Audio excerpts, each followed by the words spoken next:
Reports from select committees. Questions to ministers. Request for leave to move the adjournment of the Senate on matters of urgent public importance. Statements by ministers or parliamentary secretaries. Personal explanations. Motions related to the business or sitting of the Senate and moved by a minister. Senator Cummings. Mr. President, I beg to move the suspension of Standing Order 45-2 for the remainder of today's sitting.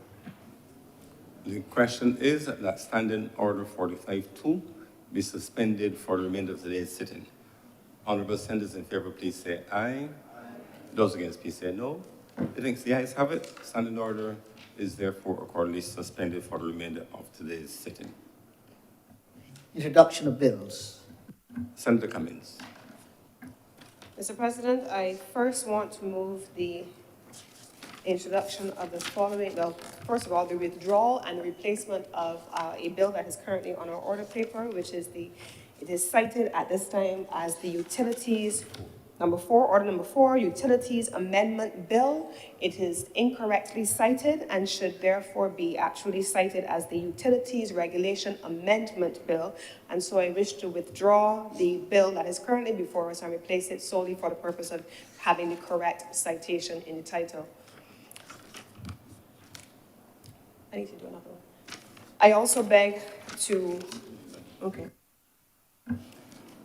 The question is that the bill that stands as order number 4, which had an incorrect citation, be withdrawn and replaced by the bill with the correct citation that otherwise equal in all parts. Honourable senators in favour, please say aye. Those against, please say no. Methinks the ayes have it. Mr. President, I beg to give notice also of the following resolution, a resolution to approve the Barbados Physical Development Plan as amended at 2023.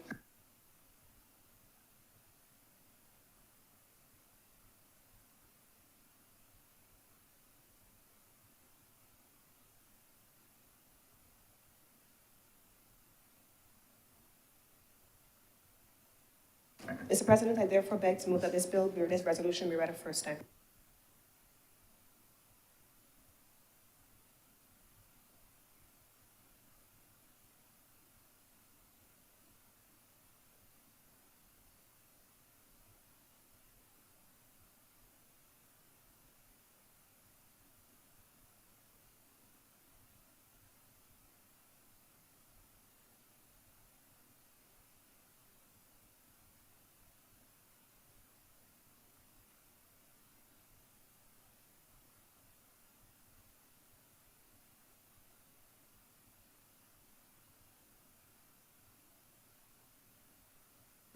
Senator Cummings.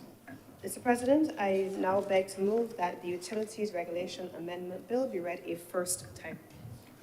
The question is that the Utilities Regulation Bill be read first time. Honourable senators in favour, please say aye. Aye. Those against, please say no. Methinks the ayes have it. The bill is therefore read a first time.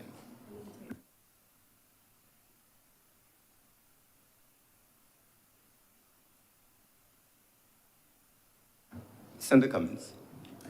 Mr. President, it would be remiss of me to go any further beyond this point, and I wanted to dispense with the business at this point before I went any further. But, Mr. President, it is very difficult for me to attempt to continue during the course of this debate to refer to you as Mr. President. Just a few days ago, last week, at the end of the month, you were conferred the nation's highest honors. And I wish in this setting, Mr. President, to refer to you for the first time in a public setting as the Most Honorable Reginald Farley, President of the Senate of Barbados. The last time I believe I was here, last sitting of the Senate, I was overseas on government business, and the sitting before that, I recognized you as having been the recipient of the highest order of the Barbados Labour Party, and now you have been recognized for your service to public service, your contribution to public service, and your long-standing contribution to, I would say, Christchurch generally, and the country nationally, because that is reflective of your service. But I also personally, Mr. President, want to express my own appreciation because I happen to be responsible for a ministry that you have been in the past in the international business sector responsible for, and you continue even now in this stage of your contribution to national service to deliver great value to the people of Barbados, particularly on issues relating to international business and anti-money laundering. Congratulations to you, Mr. President, the most honorable Reginald Farley. Thank you very much, Senator Cummins. I really appreciate it, and it's a humbling experience. For me, it is really just perhaps a little acknowledgement that I haven't been doing badly so far, but it is more an encouragement to do even more. Thank you very much for the recognition.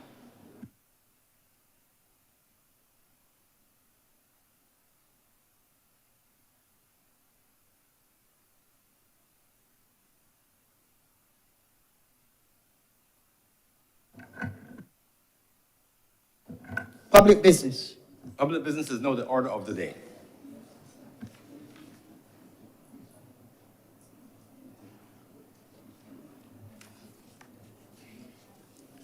Order number 4, sir.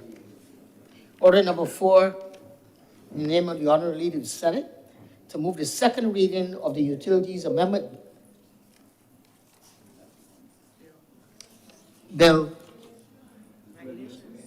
Regulations Amendment Bill 2023. Senator Cummins. Thank you very much, Mr. President. Let me give notice at the outset that I'm going to take my time on this bill and go through it in some great detail. Not because the bill is a substantial one, it is actually one paragraph, but because the circumstances that have brought us to the point where the amendment is necessary is one which is worthy of detailed elaboration.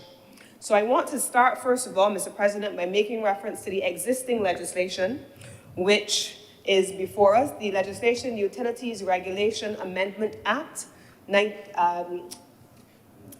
We currently have legislation before us, Mr. President, that is being amended at paragraph 37, clause 37, Mr. President, specifically, and there is a new paragraph being added at paragraph 5. In the existing legislation, and I'm very thankful to the Office of the Chief Parliamentary Counsel, who has been in a position to draft this text and who has shared the consolidated text with our ministry's officials, and therefore who undertook the responsibility for doing the legislative drafting, Mr. President. The language that is before us in order number 4 on our order paper, Mr. President, reads as follows.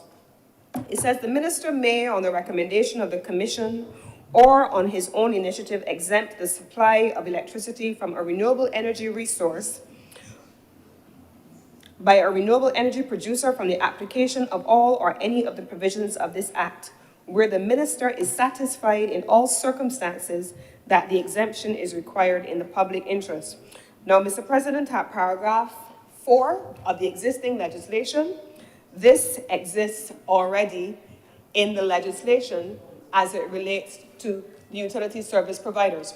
In paragraph 3 of the existing legislation, Mr. President, the language already also exists as it relates to utility service providers. There is nothing new or extraordinary about the amendment being made to this legislation except the circumstances that are leading to it. And here's what is true, Mr. President. I think in many instances, in every discussion that we have in this parliament as legislators, we talk about the effluxion of time. We talk about how circumstances change over time and how where we started evolves over time and circumstances change, and we have as legislators to respond to those changes. When this legislation was first drafted, Mr. President, there would have been no contemplation of a renewable energy sector as it stands now in 2023. When this legislation was first drafted, it was responding to where we were at the time. When paragraph 4 of the existing legislation was introduced in 2019, Mr. President, it responded to the circumstances as they were then. But what are we dealing with now? What is the current state of the renewable energy sector? It is not, for sure, in a state of emergency. I say that without ambiguity. It is not. What I can say is that I am proud to be a Barbadian who sits among a people who must always overachieve. We talk about Barbadians punching above its weight, punching above our weight as a country. We talk about Barbadians always doing more than the standards that are being set by others. Barbados has one of the, if not the most ambitious energy transition targets, not in the Caribbean, Mr. President, not in the region, Mr. President, not in the hemisphere, in the Americas, Mr. President, but in the world. And it is the reason why Barbados is being pursued and is engaging with some of the most advanced countries in the world, because Barbados has emerged in the renewable energy space as a global leader. But I say that at a very high level, but I want to get into the specifics. Mr. President, in 2019, when the Barbados National Energy Plan was developed, it was accompanied by 2021 by an Integrated Resource Resilience Plan. That Integrated Resource and Resilience Plan, Mr. President, outlined what we call the energy mix, how much we're going to get from solar, how much we're going to get from wind in terms of megawatts, how much storage we needed to put on the system, whether or not we were going to have onshore wind or offshore wind. It rationalized what was meant to be, in 2021, a roadmap for the renewable energy sector as it was then. Mr. President, what would you say if I said to you that in 2023, actually in 2022, when I joined the ministry at the end of October, and by November, when I started to immerse myself and with the technical team in what we actually had as the then state of play, that we were still very much on target to exceed the expectations as at 2022 that were set in 2021. So it would come, therefore, as no surprise, Mr. President, that I had to make the decision in 2022 to not only, one, in March of this year, move from having a 2019 National Energy Plan to having a partnership with the United Nations Special Envoy for Energy and Sustainable Energy for All, an entity based out of Vienna, Austria, to update our National Energy Plan at 2019. The world, and Barbados with it, or ahead of it, I should say, moved so rapidly that a document finalized and touted as ambitious in 2019 had been exceeded by the time 2022 rolled around. And so March, we had a national consultation, we brought the sector together, and we kicked off the updating of the energy plan, and we began the process of creating the Barbados Energy Transition Investment Plan, which gave us a roadmap, or is giving us a roadmap, an implementation plan for the energy sector. But we didn't stop there, Mr. President. That was in March. By August, the 2021 IRRP was also outdated. And why? Because, Mr. President, the 2021 period up to now, again, Barbados overperformed. That's actually a good problem to have. So what happened, Mr. President? We had, in the energy mix, or the 2021 IRRP, we had an expectation that Barbados would have an aggregate of 280 megawatts of solar PV on the grid by 2030. I want to repeat that because that's the baseline for where we are. 280 megawatts of solar PV by 2030. Today, Mr. President, I am proud to be able to say that I come from a people who, by the end of 2022, had approved over 206, but I should say end of 2020, middle of 2023, we had approved 206 megawatts of solar PV. So if 280 is the outer limit by 2030, and by 2023, we are at 206 megawatts, we already have a problem. But it went further, Mr. President, because in the pipeline of applications, 206 is just what is approved. In the pipeline of applications, we have 333 megawatts, Mr. President. In the pipeline in development, but not yet in application, Mr. President, we have over 450 megawatts. So if for 2030 targets, We expected to hit 280 megawatts of solar, and we at 2023 are already at 450 in the pipeline and 206 approved, Mr. President. We needed to take action to be able to ensure that the supply of PV from independent power producers beyond the utility could be connected to a grid which had a maximum capacity, Mr. President, of 100 megawatts. And that maximum capacity of 100 megawatts, this is mathematical, even though it is very technical and is energy related, it is also basic mathematics as well. So if the grid can only carry 100 megawatts, Barbadians have come into the market and investors have come into the market all the way up to 450 megawatts, Mr. President, then there has to be additional action taken. Now, the 2021 IRRP estimated that in order to allow for the energy mix of the 280 megawatts of solar PV, we needed to have 206 megawatts of battery storage. The evolution of battery storage, Mr. President, has not kept pace with the introduction of solar PV. And to date, on island, at utility scale, we still, in 2023, have only 5 megawatts of that total 206 that we need. 5 megawatts, Mr. President. Those 5 megawatts are located at the Trent facility owned by the Barbados Light and Power in St. Lucie. That is the only battery storage we have in this country.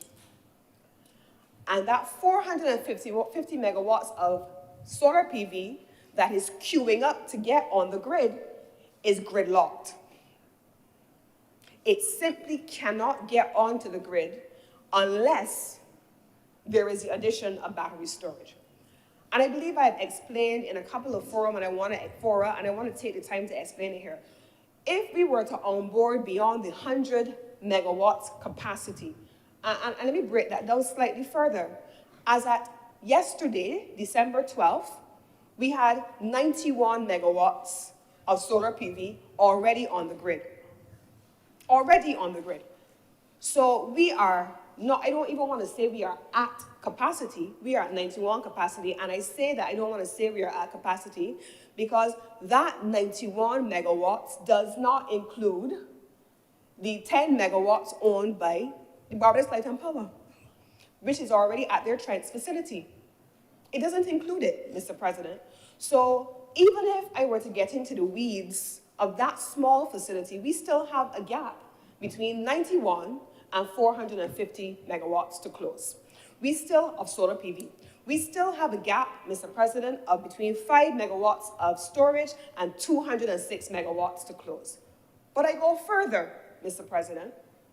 We undertook in 2023, in August, we began the work of updating the 2021 IRRP. We sat with the consultants and with my technical team that is, in Jamaican terms, you know, there are some things that you have to use colloquialisms to describe. The best way you can describe it, and since cricket is ongoing in the region and so on, little but tallow, the small but mighty. I don't have a whole lot of officers to do a lot of the technical work. We don't have a whole lot of people to do all the things that we would want to have resourced. But they're doing some serious technical work to be able to find pathways forward. Now, someone said to me the other day, I don't envy you guys. You guys are rewriting the playbook because the playbook for this hasn't really been written in full yet. You're now crafting a new way forward because that gray area as to how we are going to onboard this additional storage to unlock the capacity of Barbados' renewable energy sector is what is occupying significant amounts of attention at this time. So what did we do? We sat down, Mr. President, with the team, the consultants, and we undertook to look at a range of things. Okay, so we know what is in the pipeline already approved. We know what is in the development stage, Mr. President. But we also wanted then to get a sense of what else is there. Homeowners' right to renewable energy, Mr. President. HOPE, for housing, Mr. President. You've heard in the public space talks about what's happening in the sugar industry, Mr. President. You've heard in the tourism sector talking about infrastructural development, the public sector investment plan, the public sector investment program specific to new infrastructure projects right there on the pier head, for example. So if we can foresee that nationally there is a raft of investment in infrastructure that is going to come down the pipeline over the next few years, what will be the country's energy needs? We went through the transportation sector, Mr. President. Electric buses, we're very proud of having electric buses, but in order for them to work in the way we want them to work, there must be solar PV. So if we commit to expanding the transportation fleet, we need to be able to have additional capacity. But the transportation fleet, as it stands now, Mr. President, is only largely the National Transport Board. We have completed the transitioning of the private service vehicles, public service vehicles, privately owned. The next large tranche, Mr. President, of transportation to be transitioned to renewables, Mr. President, is the hired car fleet. Those who are in the hired car business, they have to be able to get on to renewables. We have 150,000 cars in this country to transition as well, Mr. President. Will we get there? We don't know if we'll get there, but we're just looking at total demand capacity. What is driving this demand? And so we could not plan as at 2021, as was the existing IRRP.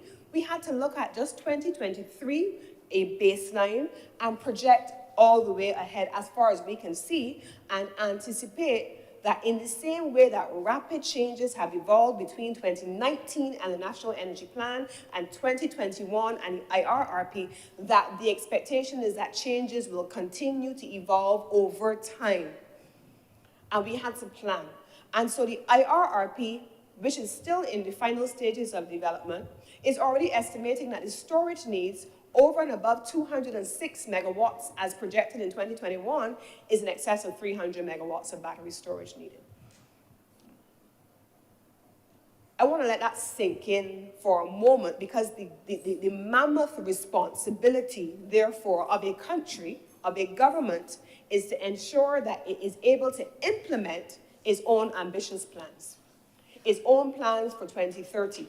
And to empower those who have come into the space to be able to deliver on their commitments.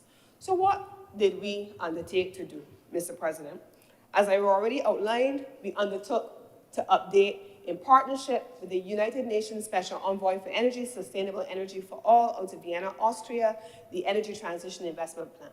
We have a company, a consulting company that has done significant work all around the world and here in Barbados as well to update the IRRP. Working in collaboration with the University of the West Indies out of St. Augustine, we have drafted and completed a renewable energy hosting capacity study, which tells us what the total capacity could look like. We have worked with the Commonwealth Secretariat, Mr. President, with funding from the Indian Development Corporation to be able to complete a local content policy, Mr. President, and that is working its way through the system and having it finalized. And bringing it home to what we're doing here today, we then also worked with the Inter-American Development Bank over the course of the last year to begin the process of looking at what is now being discussed in the public space, competitive procurement frameworks. With the Inter-American Development Bank, Mr. President, we undertook to look at what was the framework. Initially, it was contemplated for ocean technologies. 2022, we started to look at it for ocean technologies, and then all of a sudden we decided, well, hold on, this is applicable also to storage. In July then of this year, Mr. President, and I was discussing it in an industry meeting yesterday. You know when you see on TV the red phone when it rings, you know you gotta answer it. It means SOS, Houston, there is a problem. I happen to have the benefit of having great relationships with a ton of international partners who have worked with us over time. And I have a red line in a WhatsApp chat that when it goes off, we don't send good mornings in it, we don't send hi, how you doings in it. If that particular chat goes off, there's an SOS. So in July of this year, that chat went off. That chat went off because we have an issue with storage, Mr. President. And the International Financial Corporation of the World Bank flew down here to Barbados in days. They came down, they brought their storage experts from the World Bank and their expertise from around the world, and they worked with us to create a storage strategy for Barbados. That strategy, Mr. President, introduced me to 3 concepts. One of them was not unfamiliar, one which we already have in operation. Feed-in tariff regimes. We already have a feed-in tariff regime. It works. Everyone has a rate of return. The first movers were able to come in then, and then you have those that came in afterwards at a different rate. And so that is what has brought, that's 450 megawatts of solar PV into the system, the attractiveness of feed-in tariffs. But then in the report from the IFC said this: the advantage of a feed-in tariff is that it incentivizes nascent sectors. It gets investment crowded in quickly, early, when the sector is still in development. I don't think that, given what I have outlined and described, that anyone would argue that Barbados' solar PV sector is still nascent. It is very much in a state where investment has very much been crowded in. Investors have come in, individuals have come in, householders have come in, homeowners have come in, even businesses have come in. So we've gone past the initial stages of crowding investment in and investing it in and incentivizing it in the way that it starts before. Then the IFC strategy gave us 2 additional methodologies that are used in more mature stages of the market: competitive procurement and direct negotiations. What the government then was able to do through the consultancy with the Inter-American Development Bank was to develop competitive procurement. Mr. President, I will make a document of the House, the decision of the Fair Trading Commission on the issuance of rates for solar panels, for solar PV, and for storage systems between 1 and 10 megawatts. And I made that a document of the House, Mr. President, because contained in that document is a specific reference that reads as follows: the feed-in tariff regime will continue until such time as a competitive procurement framework has been developed. This came from the feed-in tariffs, the FTC's own reporting. So from the FTC side, feed-in tariff regimes will continue in the pilot program until such time as we move to competitive procurement. So the IFC outlined the roadmap. The next stage is competitive procurement. The FTC's decision on systems between 1 and 10 megawatts said that it will continue until there is competitive procurement. But we didn't stop there, Mr. President. In October of this year, I was at a conference in Abu Dhabi. And while there, I was invited to speak at a couple of things, and I did so. And I believe I've said so even in this honorable chamber, Mr. President. I took the opportunity at the time to make reference to the fact that we in Barbados were having such difficulties with storage. And what were the difficulties, Mr. President? Not only were we having difficulties getting the storage into the country through the utility, but we had supply chain issues. 200 megawatts of battery storage in principle may sound big to us in Barbados, but not when countries like Brazil and others are ordering a gigawatt. We end up at the back of the queue. And I took the opportunity, Mr. President, while in Abu Dhabi, to make reference to what this country did during COVID, during the COVID-19 pandemic, where we could not procure supplies, medical supplies for the country because larger countries with larger volumes and more investment in the research and development and innovative technology were in the queue ahead of us. They were ordering what they wanted at the volumes that they needed, and our orders were being pushed to the back, Mr. President. A country like Barbados was finding itself waiting in the queue for storage, and in a minute I'll come to the other items that we also struggled to get, for over 18, and in some instances the outer limit of 24 months. We struggled. I cannot tell you how many licenses of existing application holders, how many existing licenses of existing licensees that I had to extend because of difficulties getting transformers, inverters, and yes, the inability to procure battery storage. We made a decision as a cabinet because the legislation allowed under ministerial order for all of those persons who by no fault of their own could not complete their RE projects on schedule. They could no longer meet the requirements of their existing license to commission their projects within a certain time frame. And so the result was we as a cabinet issued a public decision that we would extend all existing licenses through December 2025 in order to give license holders the opportunity to complete their projects. That's what we had to do, Mr. President. So gridlock. We had to unlock the grid, pun intended, Mr. President. And so we then decided in these speeches in Abu Dhabi, I made a call at the time for the issues relating to renewable energy and countries like ours to be treated to in the same way that we did vaccines and pandemic supplies, so that we were able to form an alliance with partners who would be able to ensure access to global supply chains and to be in a position where we could get access to the kind of equipment and technology that a country like Barbados needed, because our ambitions were high and we had exceeded where we had projected to be. And I don't think that anyone would have accounted for a pandemic in the middle of that transition period. And so we had to rationalize what the next steps were. Coming out of that, Mr. President, we were then approached by the entity that is working on our Energy Transition Investment Plan, SE for All, the UN Special Envoy for Energy, that said to me, Lisa, have a look. I want to introduce you to some people. And one morning, she introduced me to an entity called the Global Energy Alliance for People and Planet. Global Energy Alliance for People and Planet, GIAP. It's not a fly-by-night anywhere in any corner of a country.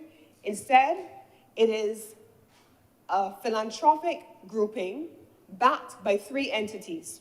Who are the 3 entities? The Rockefeller Foundation, the IKEA Fund, and the Bezos Fund. 3 names that I don't have to go into any details because I think when you hear those names, everybody knows who they are.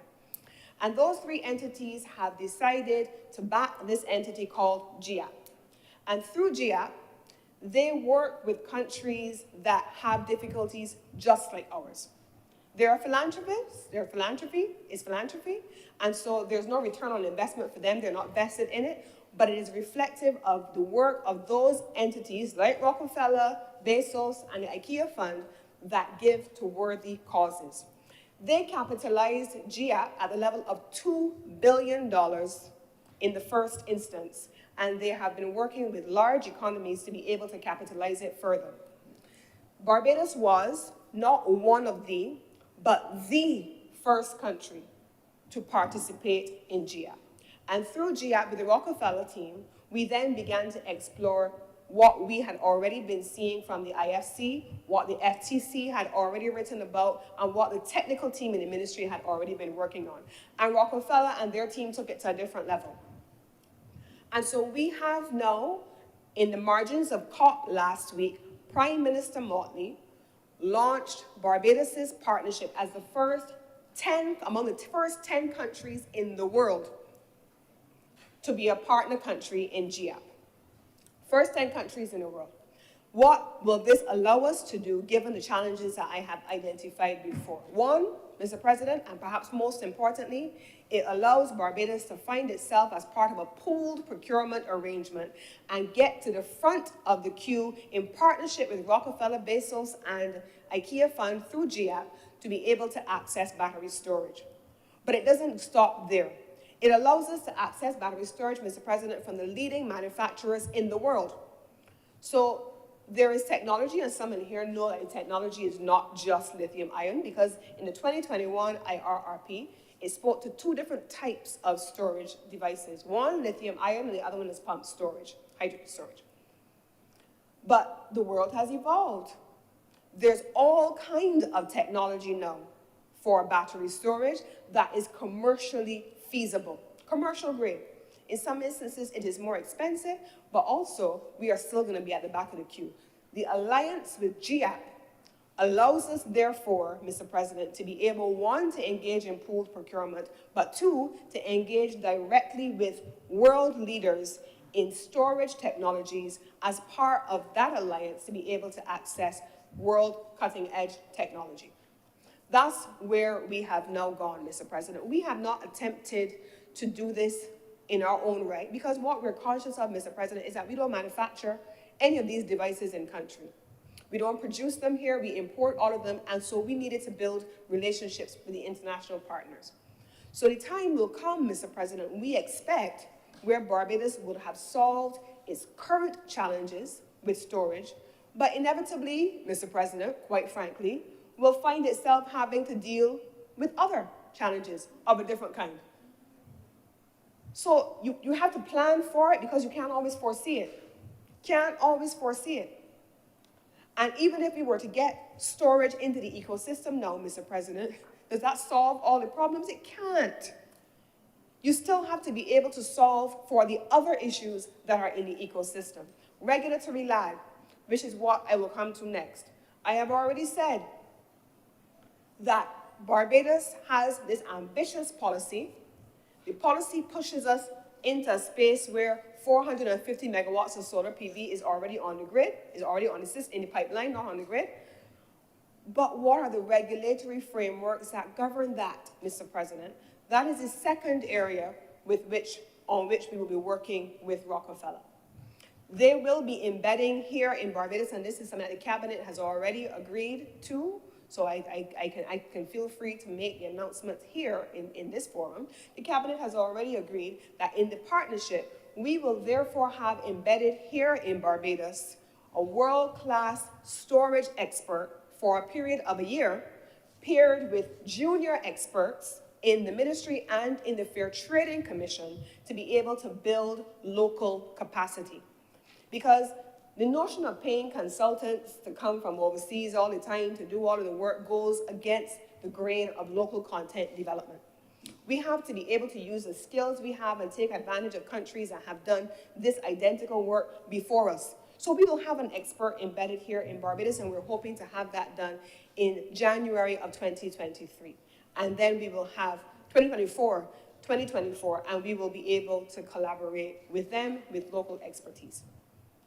We also, Mr. President, are working through Rockefeller as part of an industry technology working group. Now, what does that mean, Mr. President? We hear about technology and how it evolves usually after the fact because we're not sitting at the table. Through the partnership with GIAP, we will be sitting at the table with our partners being in a position to hear what is happening.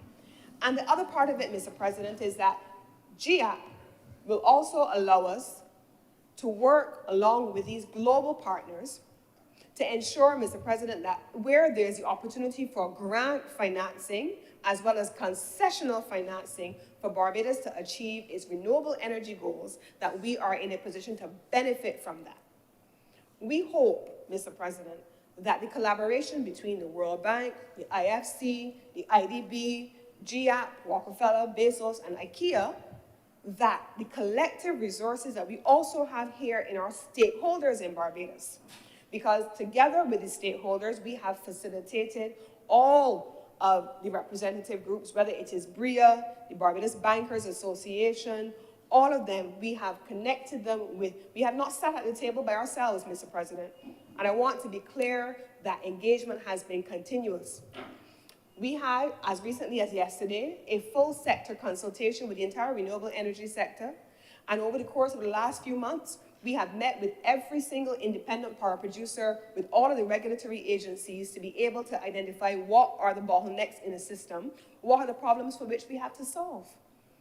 And you know what they said to me in one of those cases, Mr. President? They said, well, Minister, some of these things we anticipated would happen.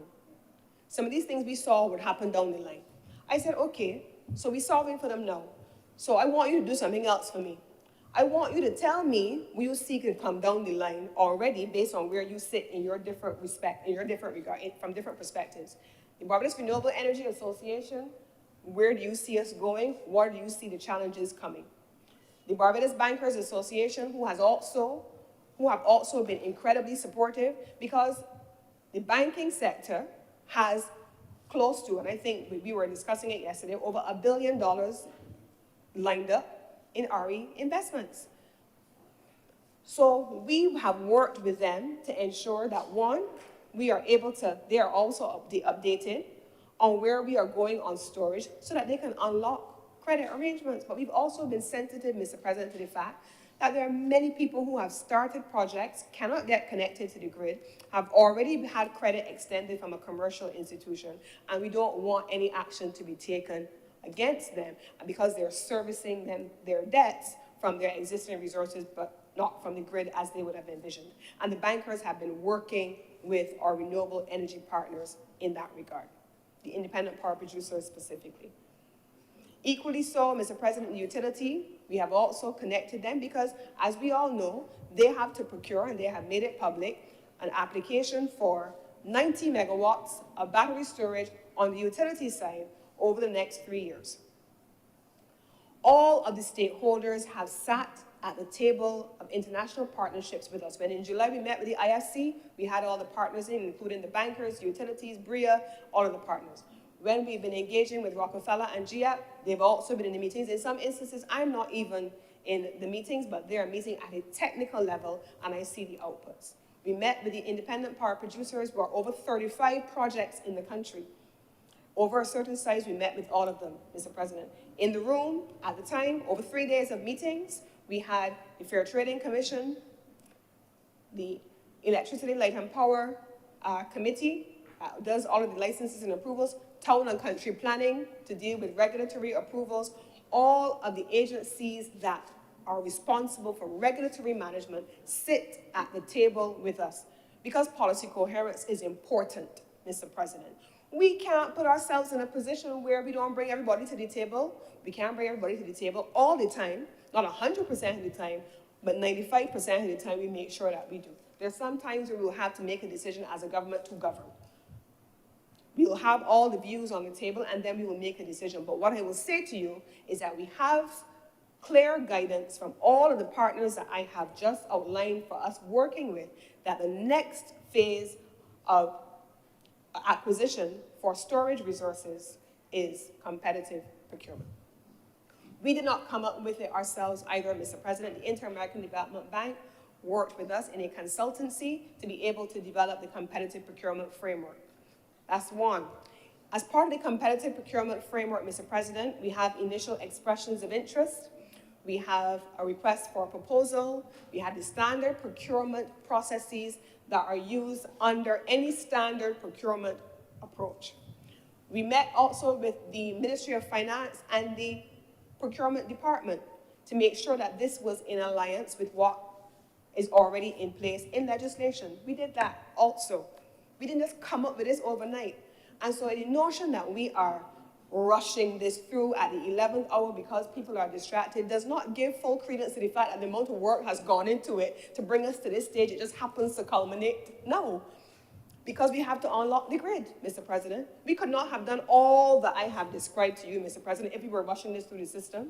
We could not have come to this place, Mr. President, if this was a mad rush. Could not have. Not possible. We have, Mr. President, also in the generation side, power purchase agreements that have to be negotiated with independent power producers for generation. And that has been in negotiation for some time. Under this consultancy, Mr. President, we got in front of that. And we have the consultants look around the globe. And we have with us now a draft of a power purchase agreement also for storage. Mr. President, it's there. It's there. The most competitive pricing, Mr. President, is also where I'm going to go next. I want to make it clear in this honorable chamber to all who sit here and all who can hear my voice. I am not just the minister with responsibility for energy. My ministry happens to be the ministry called the Ministry of Energy and Business. I am the Minister for Consumer Affairs, Mr. President. I am the Minister for Business, Mr. President, as well as the Minister for Energy. So I can do nothing in my ministry that is opposed to the interests of any of those entities, not for energy, not against the consumer, not against business. But I also have to be conscious, Mr. President, that for competitive pricing for storage, I have to find the best possible pricing globally, because you don't produce it here, right? You gotta be bringing it in. So we gotta find the most competitive pricing. So again, the Inter-American Development Bank working with us, and they have brought in one of the big 4 companies who is working with us. They have been working, and I believe that even as I speak, the teams are meeting. They are working on what is included in the outcome of the IDB study on something called a price cap. If you look on the international scene and you assess what the prices are, and you go out for a request for quotations, as the Barbados Light and Power Company already did, and they have a sense of what the prices are globally for cutting-edge technology or what Barbados needs based on its technical specifications, you will come up with a best price. And on the basis of what Barbados needs and the pooled procurement that we can work through with Rockefeller, the IDB and Deloitte specifically, they are working on a price cap mechanism for Barbados.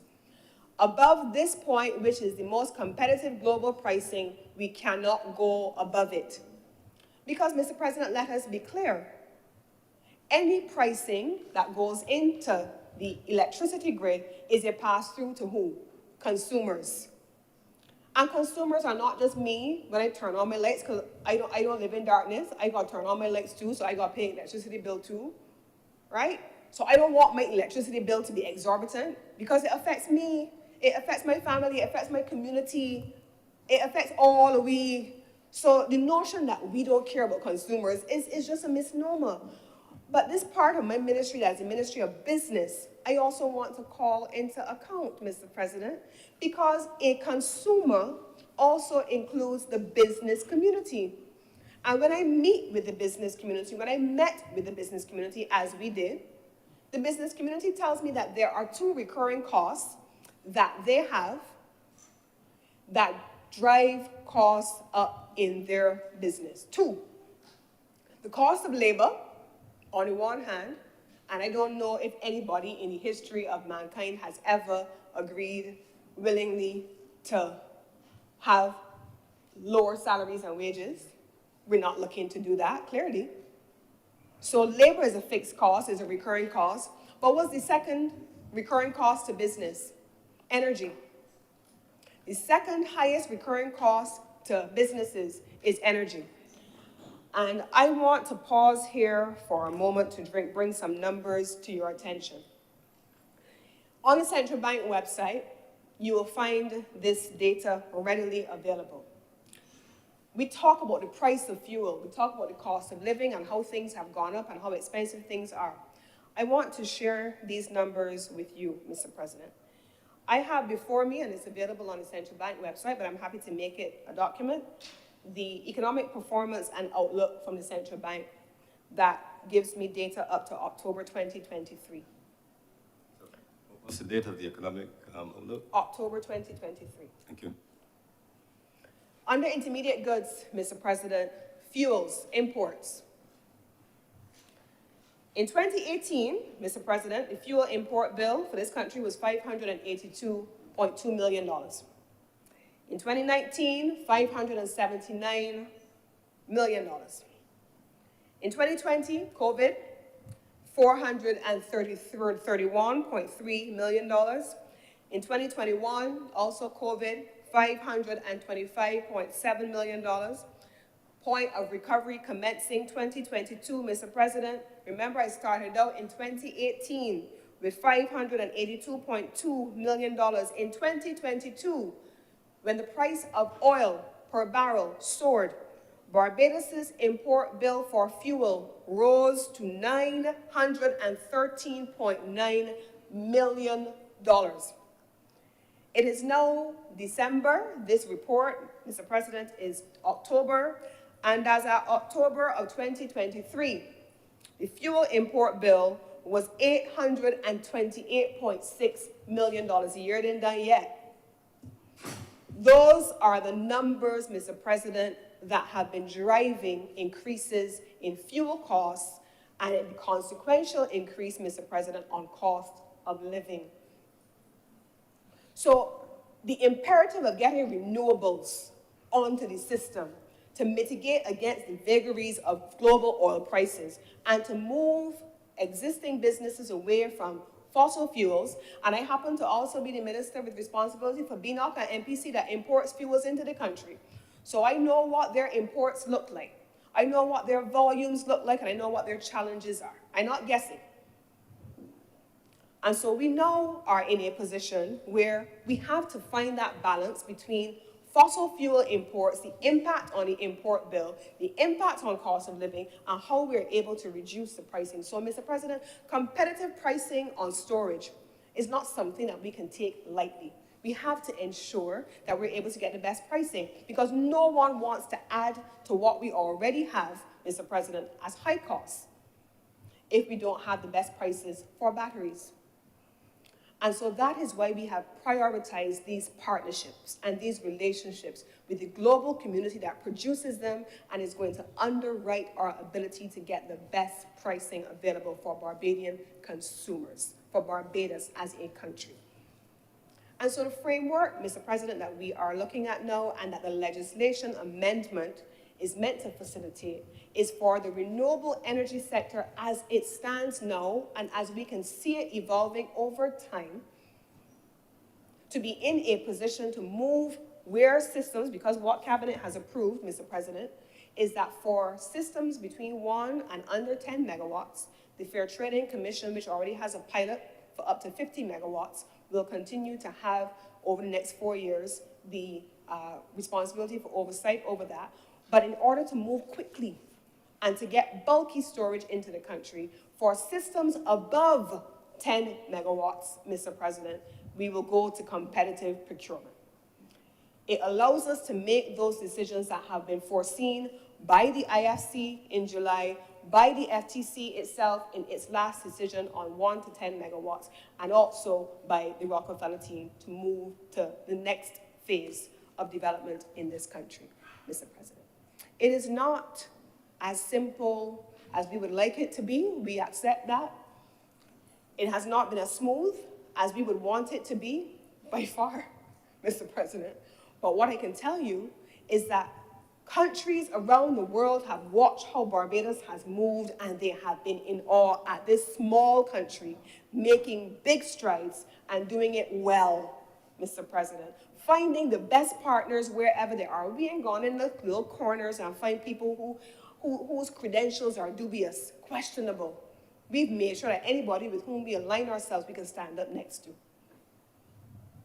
And so Prime Minister, in the margins of COP, would have launched the partnership with Rockefeller, and we will work with them to be able to get this matter completed. The final thing that I want to say on the process of competitive procurement, Mr. President, because I know that there are concerns as well about the government and the absence of our ability to manage some of these things, Mr. President, because we have resource constraints. Everybody knows that. Also, under the partnership with Rockefeller and the IDB, we have agreed to the identification of a globally recognized firm based out of Argentina as the transaction advisor, who would be the manager of the entire process going forward for competitive procurement. Lisa isn't managing it. The minister isn't managing it. The technical officers in the ministry will have capacity built up to support them so that they can be in a position in time to come. But a globally recognized entity that has worked with 2 other countries in the region who have gone in this direction will be managing it on the government's behalf and building capacity in the ministry so we're able to move to the next stage. Yesterday, in our industry consultation, I had one of the independent power producers who came up to me and said, my only regret is y'all didn't do this sooner. My only regret is that you didn't do it for systems that are smaller than 10 megawatts, because my system is smaller than that. My only regret is that you didn't do it for even up to kilowatt size storage. I said, no, the FTC as an institution will continue to manage systems up to a certain size, and then we will go to the market for systems above that. That, Mr. President, under the competitive procurement framework, is what is approved by Cabinet, what is contemplated by the government, and the legislation is drafted in this way to allow for the effluxion of time, to allow for things that we can't see now to evolve later. As we have seen, and as I have outlined, 2019 had to change it in 2023, 2021 had to change it in 2023, and we're still making changes because time has been so kind to us in a way where we have stepped in front of the curve, but at the same time, technology has so far evolved that we have to make sure that we're able to keep up. Mr. President, in closing, I want to also just take the opportunity to share two things. As this sector evolves, we need to be able to build further capacity. We need to be able to ensure that in the way we have built the partnerships and the relationships with the Rockefellers of the world and the IKEA funds and all of those, that we are also able to then be, in turn, that exporter of skills because Barbados has built its capacity. Not just that country that draws our energy sources from renewable energy sources, but that country that leads, that other countries now come to be able to have the benefit of our skills and our experience and our expertise. We have to be that. And it is on that basis, Mr. President, that we have launched a program that we are in development with. We expect to be able to bring it to the market early in 2024, called the Future of Work. Who are the skills that we need? In the ministry, for example, the Ministry of Public Service has already approved the creation of an electricity unit in the ministry. We don't have that now. We don't have grid modeling capacity in the ministry to be able to see what is happening, what licenses are onboarded relative to what's on the grid. We don't see that. So in 2024, we will be moving to establish an electricity unit supporting the expansion of the capacity internal to the Fair Trading Commission and working with the utility to ensure that we have the skills we need to make sure that the things that we can see, Prime Minister always tells us, you can't be surprised by the things that you can see. Be surprised by the things that you can't. So we are making sure we put the government, the people of Barbados, in a position at the public sector level to have the skills and the exposure that they need to be able to give recommendations on the best guidance for Barbados as a country. And so, Mr. President, I want to take the opportunity as I close to assure the people of Barbados the Fair Trading Commission remains in law a quasi-judicial body. The government of Barbados does not and has not gotten involved in the decisions of the FTC to date. So many times people call me from the media and others to ask me, what is your view? Do you have a comment on the decision of the FTC on this? And I may be wearing black and white today, but I always say to them, Mr. President, I am neither called to the bar nor do I sit on the bench. So I am neither lawyer nor judge. So I don't get myself involved as the minister in the affairs of the FTC, except as is provided for in the legislation, Article 17 of the FTC Act, where you give directions of a general nature through the chairman, but specifically on administrative matters. So yes, when the FTC comes as part of our estimates development process and says, we need more staff, we need more skills, these are the skills we need, my answer is okay, good, let's do that because you need the capacity. When the FTC says that they're undertaking an organizational review and they're looking at transformation as to see what comes next, I'm going to say, yes, I'm looking forward to receiving it once your board approves it. That's what we will do. That is the nature of the creature that is the Fair Trading Commission. And long may it be so, Mr. President. And so I want to assure Barbadians that there is no sinister, I use my own words again, intention with this bill. I want to assure Barbadians that a considerable amount of work has been undertaken to get us to this stage, and that the Barbadians who meet me on the road and tell me, Minister, why can't I get my thing connected to the grid? What we can do? How you can get connected to the grid, Minister? What to do? What happened with Light and Power? When the technician on Light and Power came the other day, I saw a technician on the road outside of my neighborhood cutting back trees for the power lines. and I stopped to greet them. And he said, Minister, why everybody demonizing light and power? Well, we can't do this, and we can't put people more on for the grid. We all gonna do. Unlocking the grid, Mr. President, is not about the government of Barbados. It's about the Barbadians who want to get onto the grid and get their systems that they have invested in connected. It is about the Barbadians who have picked up their retirement savings or their gratuities, and they have invested in a renewable energy system that they want connected to the grid. It is about the Barbadians, Mr. President, who expected to get a check in the mail or credited onto their light bill so that they are in a position to not pay a light bill because they've invested in a system. It is about the Barbadians who want to buy the houses up in the HOPE program, who is the house which is de-risked by the panels on the roof. It is about allowing those Barbadians to be empowered, Mr. President.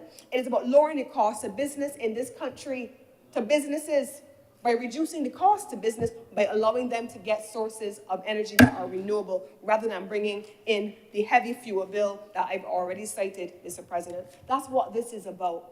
There's nothing sinister about it.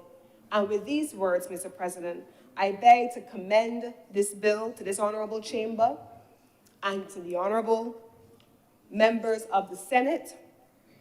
And I beg to move that this bill be read a second time.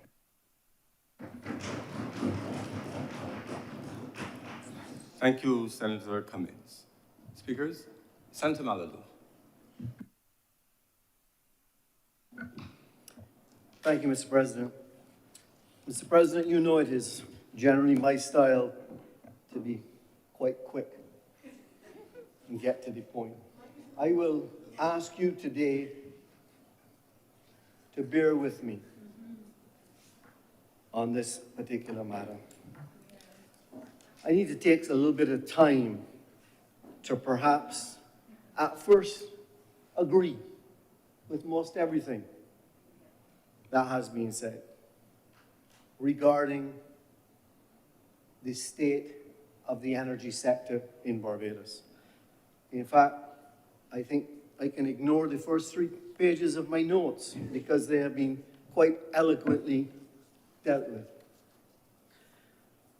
However, there is a material point of departure that I would like to take with this amendment and disagreement with the honourable member, the Leader of Government Business. And if I have it noted correctly, I would like to quote the Senator, who says that this amendment is in essence the same as paragraph 4, or clause 4, that is already in the legislation, and is also the same as paragraph 3. I want to disagree completely with that. The essence of this legislation is completely different to paragraphs 1 and paragraphs 3. And I was not, Mr. President, a member of this chamber when clause 4 was passed, which was a material departure from what was there before. So, bear with me, Mr. President, as I say, I'm going to take a little time here today to get this right. To understand this bill, we need to first of all understand that within the Utility Regulation Act, there are 10 specific mentions of the Fair Trading Commission, according to my counting using my Word document. So if I'm wrong, I apologize. But there then are a further many inferences to how the Utility Regulation Act works in conjunction with Cap 326C, the Fair Trading Act. In the Fair Trading 326C, paragraph 37, originally gave 2 exemptions for very specific reasons, such that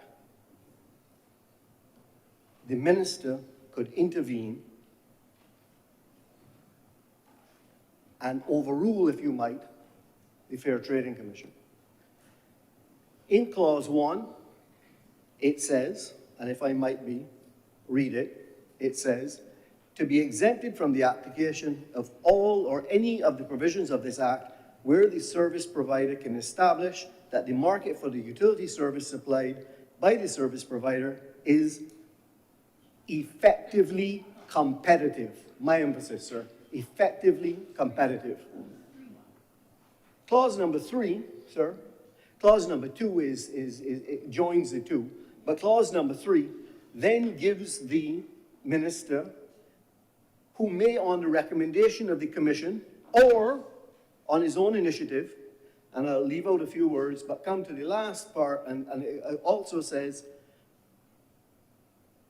where the minister is satisfied that the market for the utility service supplied by the service provider is effectively competitive. That is what clauses 1, 2, and 3 cover, Mr. President. And hence, I wish to disagree with what has been put forward, because clause 4, which was introduced in 2019, changed completely that approach, sir. And it instead introduced a different threshold. It introduced a threshold that says where the minister is satisfied that the exemption is required in the public interest, sir. Now, I find it difficult to understand exactly what is and is not the public interest at different times, because it's not defined anywhere. I do understand a competitive market, sir. Clause number 5, which is the one that we're debating today, goes on to use the same rationale again to talk about what's in the public interest. So that is the difference, is that what we need to understand is that in the original legislation, it was clear that the FTC had a role to be a proxy for a competitive market when no such competitive market existed. But as soon as you have a competitive environment, there's no need for the Fair Trading Commission. The market forces will determine. And that is what it is there for. Now, what we are hearing today, Mr. President, and as I said, let me go back and repeat everything that the Leader of Government Business, Senator Cummings, has said. I agree with, I understand the background of it, and we have found ourselves in a situation where we have had an excellent government policy. We have had excellent people implementing it. We have had businesses stepping forward and putting their capital in it. All of these investors, all of these things have happened, and we have accelerated at a pace. I understand, I think we are 13% renewables today or something, one of the highest countries in the world, if not the highest. All of those things are true. However, that is not a justification, Mr. President, for a clause that now gives the minister, substantive Minister of Energy, I would think is what this is referring to, such powers to do this, which didn't exist before. In fact, during the Senator's presentation, I didn't count, but perhaps I should go back and count, how many times the word competition was mentioned and the reference to a competitive procurement framework being the essence of what the Rockefeller Institute has said, is that if you have a competitive environment, if you have a competitive procurement framework, you need not a regulator. A regulator is there to be a proxy when no such competitive environment exists. And I want to agree with the Senator that today a competitive environment exists. And therefore, in my reading of the existing legislation, there is absolutely no need for this clause at all. None whatsoever.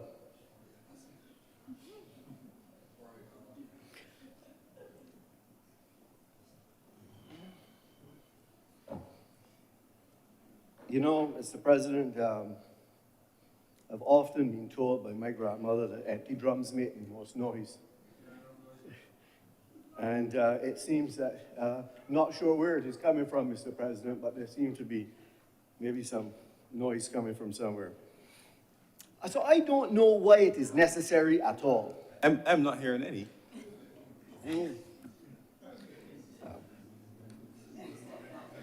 Lucky you, Mr. President. So, let's not mistake what I am saying. I understand clearly the problem that we are presented with. I understand where we are faced. We have to do something to unlock the gridlock. All I am saying is that I believe that those powers exist today. My concern with this legislation, sir, is that, and let me be very open and honest with all of you. I trust in our Minister of Energy today. I trust in our Prime Minister today. I trust in our government today. I believe that what they're doing is the right thing. However, this clause does not only apply to them. This clause applies in perpetuity until it is removed. So, in any future, if we pass this today, any minister deciding that something is in the public interest may simply take it outside the FTC and make a decision. I don't think that is a good thing. Mr. President, I agree we have a problem. I agree we have to fix the problem. But my personal feeling is, in reading this, is that we already have the solution for fixing it. Because the legislation, as originally drafted with clauses 1, 2, and 3 only, allowed specifically for an exemption where the minister may, on the recommendation of the commission, I'm quoting clause 3 again, sir, or on his own initiative, exempt the utility service provided by any service provider or part of the utility service from the application of all or any of the provisions of this act where the minister is satisfied that the market for the utility service supplied by the service provider is effectively competitive. That's what the laws of Barbados read today and have read so from the beginning of the passing of that act. There is no need, in my opinion, to do this. In fact, I would ask a question. What is, in fact, the difference between the supply of electricity covered by a utility service? Wouldn't that be a renewable energy resource by a renewable energy producer? And is that not covered by any service provider? What is the need for this? So, as I said at the beginning, Mr. President, I was going to be slow and methodical in front of this. So, understand, I will say again, perhaps I understand this, as the leader of government business knows, a little bit better than the average consumer. I've been involved in the installation of photovoltaic. I've been involved in the installation of batteries. I've been involved in the investment in photovoltaic companies. I've felt the pain of the country. I think we have an excellent public utility. If anyone in here thinks they would like to be in some other country other than the one that we've had with Barbados Light and Power, let me know, because we have had an excellent public utility. Many, many years, they've done us a tremendous service. I am fortunate to travel a lot. I'm fortunate to have businesses outside of Barbados, and in many countries, the public utility is nowhere near as good as what we have in Barbados. What we have is a gridlock, as described, that needs to be released. And all I am saying, Mr. President, I repeat it again, is I believe the power is there today without doing anything more. However,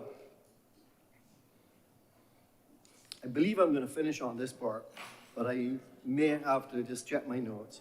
What I would suggest instead is, if we really need to have this clause, the minister, senator today, has explained to us very succinctly, today we have 91 megawatts of a potential 450 in photovoltaic installed. Perhaps another 10 down at Trents. We only have 5 of battery storage. We need to get to 206 quickly. We've heard that the Rockefeller Institute and all these other names, which I heard today for the first time being involved, excellent, great, getting this type of expertise. I understand that they believe that the solution is a competitive framework. I agree with them.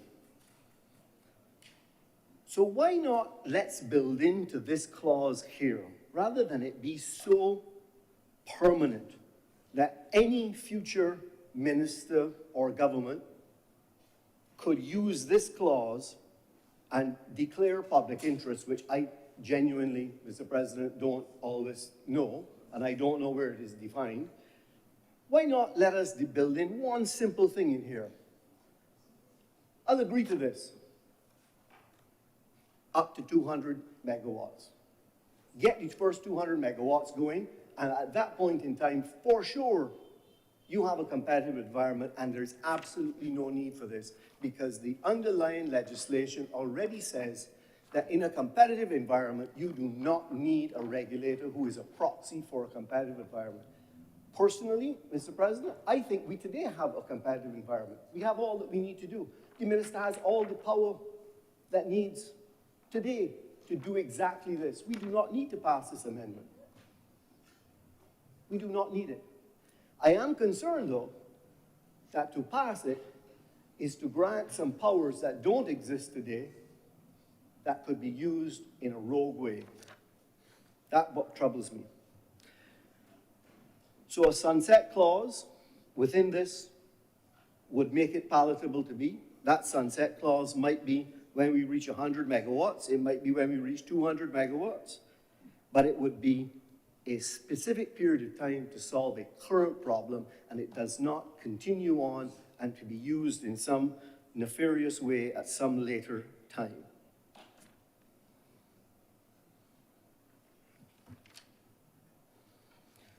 Mr. President, I believe I have covered all that I wanted to cover in my various notes.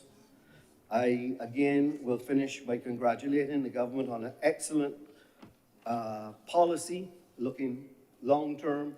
I believe that we need to release the private sector, release the public utility, break this gridlock that exists. But I do not think that this amendment is necessary to do so. With those words, I'm grateful to you, sir. Thank you very much, Senator Mallory. Senator Crystal Joyce. Thank you, Mr. President.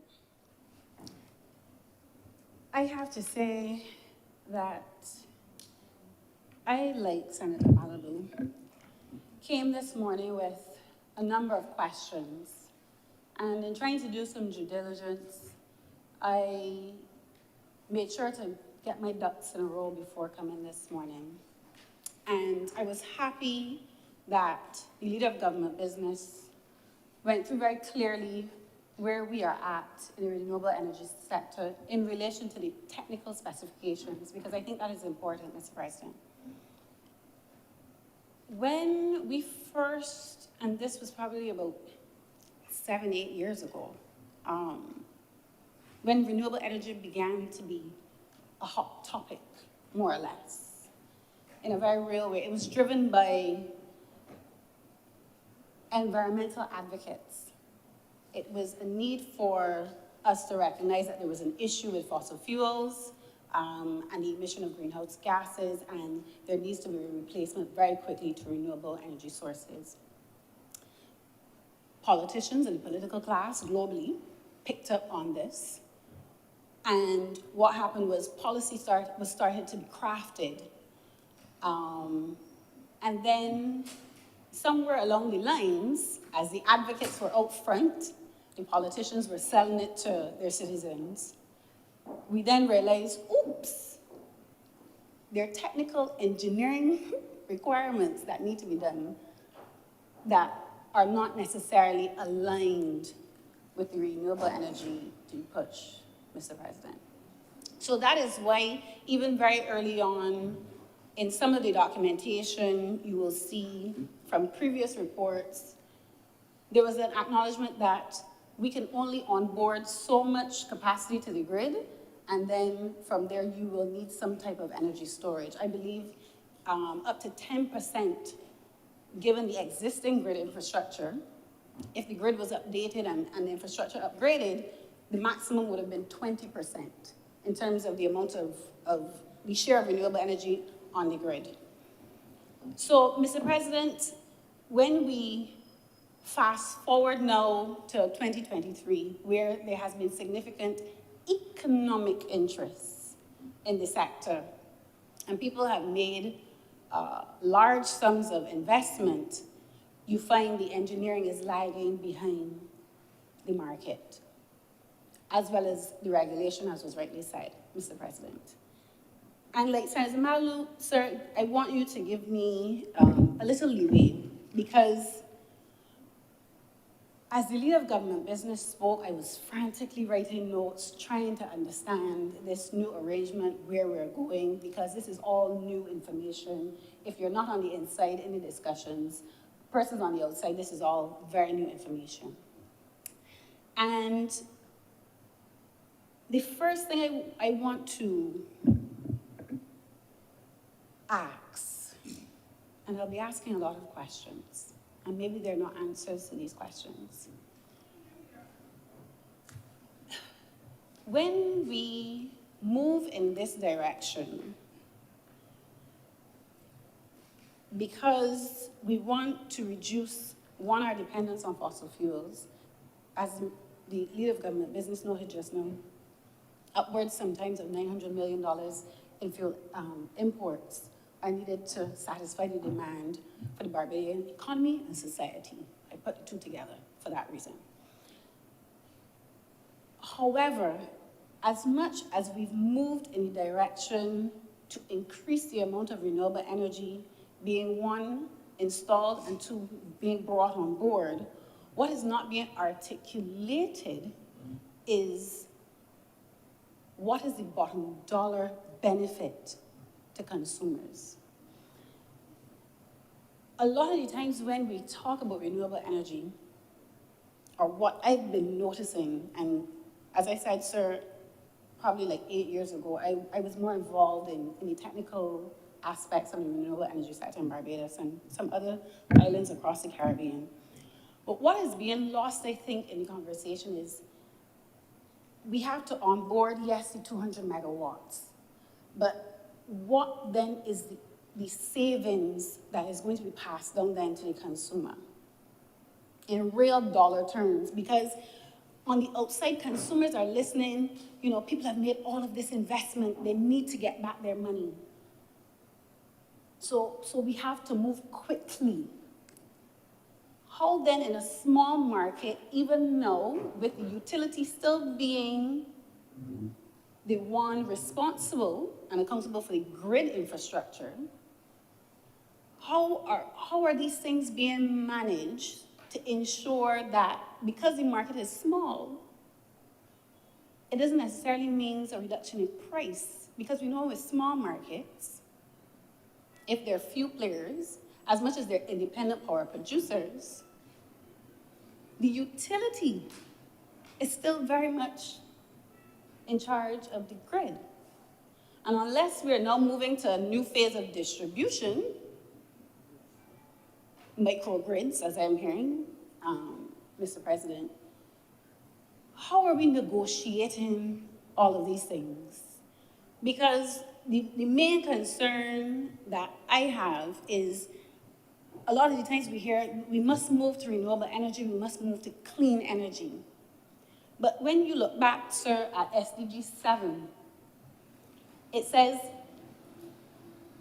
ensuring affordable, Mr. President, and clean energy for all.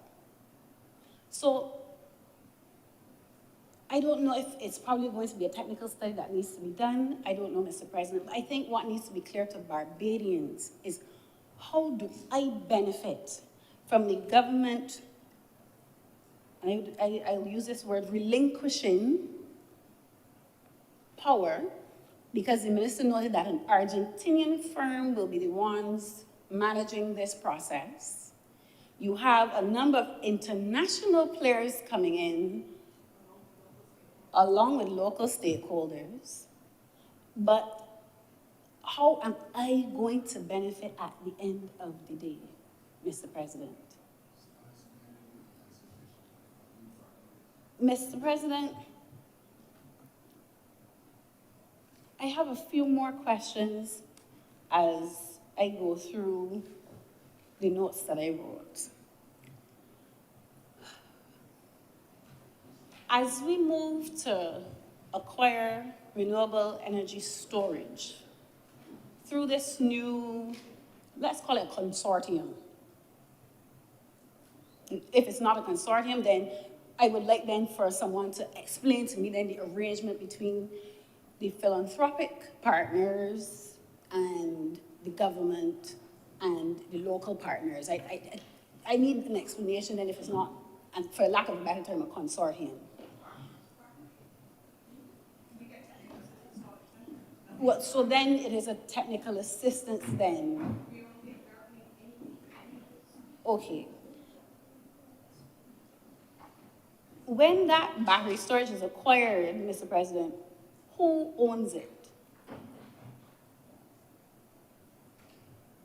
Who owns it?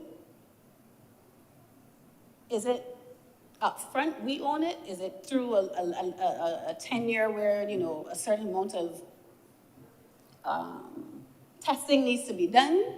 Once we realize that it is operational, then the ownership is transferred to the government, because if upfront we own it, something goes wrong, who then takes the liability for that type of scenario? I'm just walking through scenarios, Mr. President, because I'm really trying to map out where this arrangement is going. And as the minister, the leader of government business rightly said, what are some of the potential things we have to think about in the future? And I hope that that is how my contribution is being taken at the moment. Sir, in addition to that, once that storage comes on stream, who then regulates it? The actual operations and regulations in relation to the storage. Is it the FTC? Is it the Rockefeller firm? I mean, I'm trying to really understand, sir, how this entire framework is going to be mapped out. Mr. President, and if, like Senator Malou, who spoke before me, if the government has identified a specific problem, which is unlocking the grid, that is the problem we're trying to solve with the amendment today. Why the carte blanche approach then to the legislation if there's a specific problem you're trying to solve with the amendment? Why not bring an amendment that allows for a clear understanding of what you are trying to do, given the problems that you have, just like the amendment we had in 2020 with the renewable energy producers? We defined them, Mr. President, we defined the grid, we defined, and then we outlined very clearly what the role of the FTC was in relation to the renewable energy producers.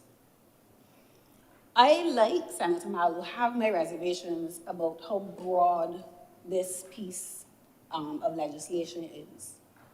And if we are also saying that we don't know what will happen in the future, Mr. President, it then means we're bringing the legislation, one, where there's uncertainty. Two, Mr. President, we are now giving power to the minister in an environment that is already what I would call, from the outside, appears to be chaotic. Appears to be chaotic. And I understand why persons on the outside will have their reservations about why this bill should not be passed. Because, as I said earlier, Mr. President, there has been no real articulation of how consumers are benefiting. Now we're hearing there are international players who want to work with the government, and then the question would be, how do they benefit from working with us?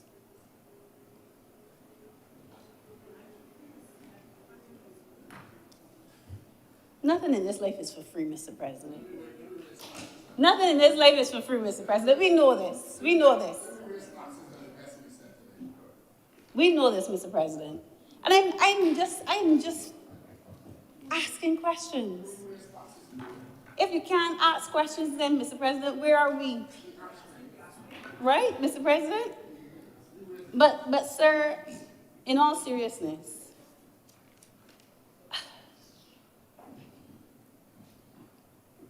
similar to what happened with the renewable energy policy and what happened in terms of the lack of engineering solutions to follow suit, I have my reservations about putting in place a piece of legislation that allows the minister the type of power that we are granting, still with a level of uncertainty about the engineering specifications for the sector. And let me also say this, Mr. President. No one has said what the design of the energy sector is in 2030. Telling me about your energy mix and how much renewable energy you want to have on the grid is one thing, but what is the design of the energy sector? Or is it continued that the utility has the largest share? Are you going to give more access to independent power producers? How is the market being rationalized with all the competing interests? Is it going to continue to be monopolistic then? Are you going to have certain persons who, again, have microgrids? Are those microgrids going to be independent in and of the utility?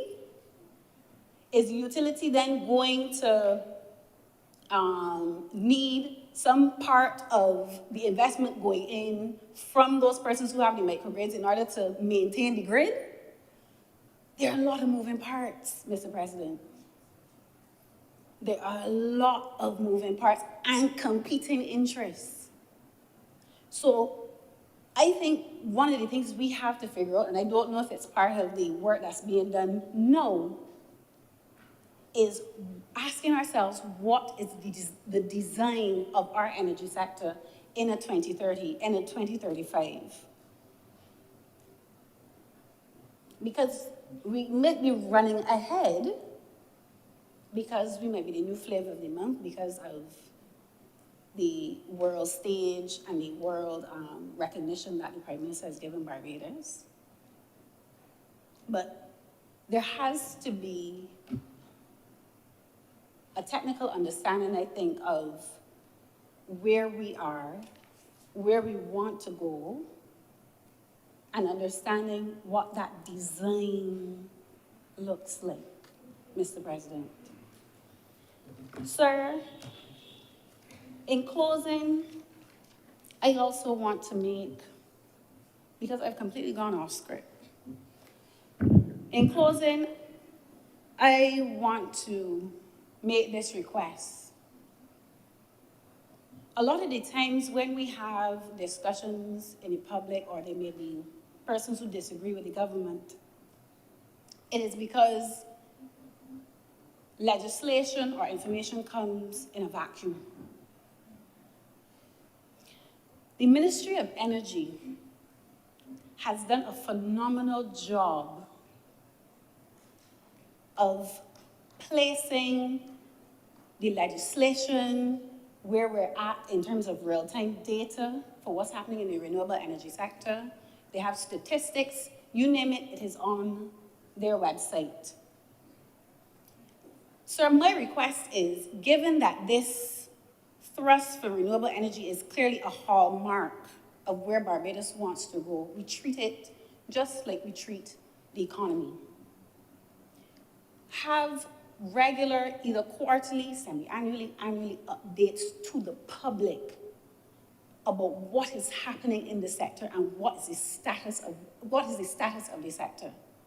Because, Mr. President, when the leader of government business, if she chose not to divulge a lot of that information this morning, how many people in Barbados would know that the situation is as critical as it is? The average Barbadian, how would they know? So when you come now with a piece of legislation that is like the one before us, it just seems as though what the minister want to do, what she want to do, or what he want to do. Might like Bill High, the one rob we, backdoor deals happening. So my request, Mr. President, is that there be regular updates in the public domain about the renewable energy sector. Because if we are moving in a direction that clearly warrants the type of technical expertise quickly,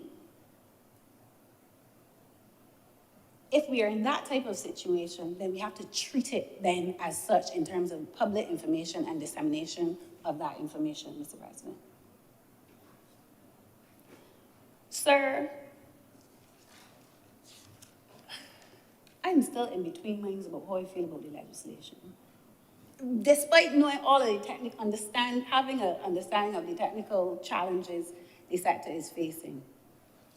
But what I will say is,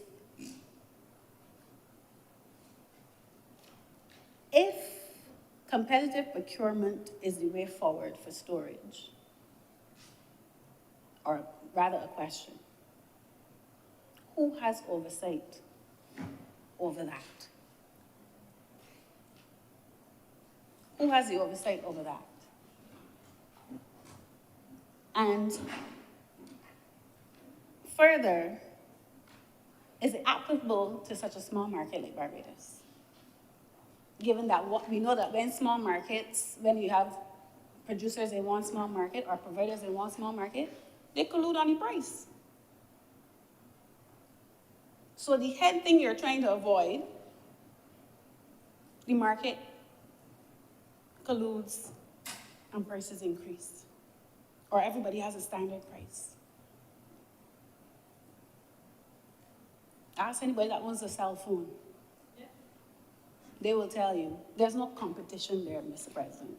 The market is too small. You go over at the red, they can give you one price, and the blue have the same price.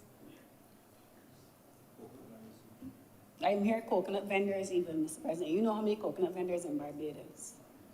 So I'm just trying to really emphasize, Mr. President, there needs to be a real mapping out of this, because I would hate for us to be in a situation where economic interests trump the social objectives that we're trying to achieve, which in my mind I thought was cheaper energy and access, as well as the environmental objectives. And I think, unfortunately, the renewable energy sector globally has been captured by profit-seeking interests, and that is unfortunate, Mr. President, because sustainability is not just about the environmental aspect, there's social aspects to it, as well as financial. And I don't know if the government's policy moving forward, as much as there was the right for homeowners to have access to the grid, how ingrained the social aspect in terms of affordability, it has to be up front and center. Because if the case, and Mr. President, I will say this, what would be the sense of having renewable energy capacity in Barbados, but the light bills increase? If the consumer does not benefit at the end of the day? That has to be at the center of all of this, because As much as we talk about clean energy and we're moving to renewables, Mr. President, our contribution is minuscule. So then what are our priorities? Is it greenhouse gas emissions at any cost? The reduction of greenhouse gas emissions at any cost that get passed on to the consumer? Or is it making sure that consumers in Barbados get the most affordable deal when it comes to electricity and energy? Mr. President, I'm obliged to you. Thank you very much, Senator Driggs. Speakers, Senator Nichols.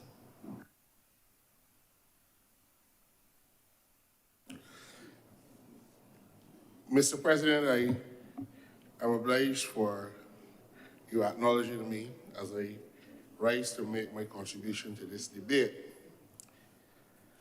And sir, I listened very carefully to the last two speakers, and the concerns that they raised, I find entirely legitimate, and I would try my best to answer some of the concerns that they have raised, these important issues within the public domain. Sir, in my preparation for this debate, I had the opportunity, sir, to revisit the Fair Trading Commission decision on energy storage framework and tariffs, a decision that came out on the 28th of June, 2023. And the FTC in that decision made reference to the revisit of the legislation and the powers that are appertaining to the minister and the commission in very much the same way that we are amending this legislation or purporting to amend the legislation today. And I will come to that in a little bit more detail. But I want to say from the outset, sir, that one of the challenges that we have, particularly in dealing with the field of renewable energy, is that there are not a lot of local expertise and knowledge on the island. And in my preparations for this debate, I sought to consult with the known players in the market, some of whom are lawyers and some of whom are not, who have way more knowledge in this regard.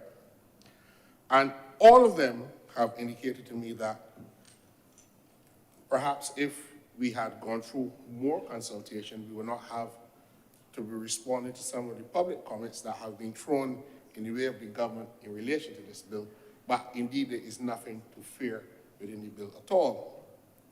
I'd like to go on record to thank Senator Malilu for opening up for me the possibilities what this amendment pertains, because I remember as a young senator coming in here, we in the parliamentary party, were paired with senior members of the party, and I was at the time attached to the late Sir Harold St. John, but he was not well, so Sir Henry Ford took over the process of being my mentor. And Sir Henry taught me something in one of my conversations early with him in terms of preparing for debates in the chamber, that the government doesn't always have to go on top of the mountain and shout out what it is doing, particularly in Barbados, to achieve a lot. Sometimes you just have to get on with the work without a lot of fanfare and flourish. And certainly he listed a number of things that if the government had said this is what we intend to do, it perhaps never would have occurred. And one of the things that was one of the most remarkable things to transform, and sir, I'm not digressing because I will come back to it, is the Tenantries Freehold Purchase Act, and the government did not go around saying we can take up plantation land and right the wrongs of 300 years. If you had done that, like Mugabe, it would never have occurred, and we would not have been able to lift thousands and thousands of people out of a state of contingency living where they can be removed at the instance of a landlord. Sir, this reminds me of what we are doing here. And this is an amendment, this bill before the chamber is to amend Section 37 of the Utilities Regulations Act. And Senator Malou is right. There is provision for exemptions from the regulatory process under the FTC in the Act. And that the one that is being done under this amendment is similar to the one that was done in 2019, which was not in the original Act when it was passed 23 years ago, in 2000. That is correct. But I want to say to Senator Malou that the mechanism in Section 37 is not the only basis for exemption from the regulatory process. And what the government is doing is adding another mechanism. So that to suggest that it is not the same as the original doesn't mean that it's nefarious or that it's wrong. And I'm not saying that Senator Malou suggested that, but some people hearing him might think that this is going outside the scope of the original legislation, but it is. That is the intention. And I cannot think of a better mechanism to determine the exemption from the regulatory process than something that is guided by the public interest. And I thank him for opening up. And I would go back now to why I recall the advice from Sir Henry, because it seems to me that without any fanfare, and I think the minister may quietly chastise me for saying this, but without any fanfare, it seems to me that this is the type of measure, legislatively, that can force the current service provider or the large dominant service provider, driven by the shareholder that has no interest or concern for the Barbadian public other than paying more increased rates.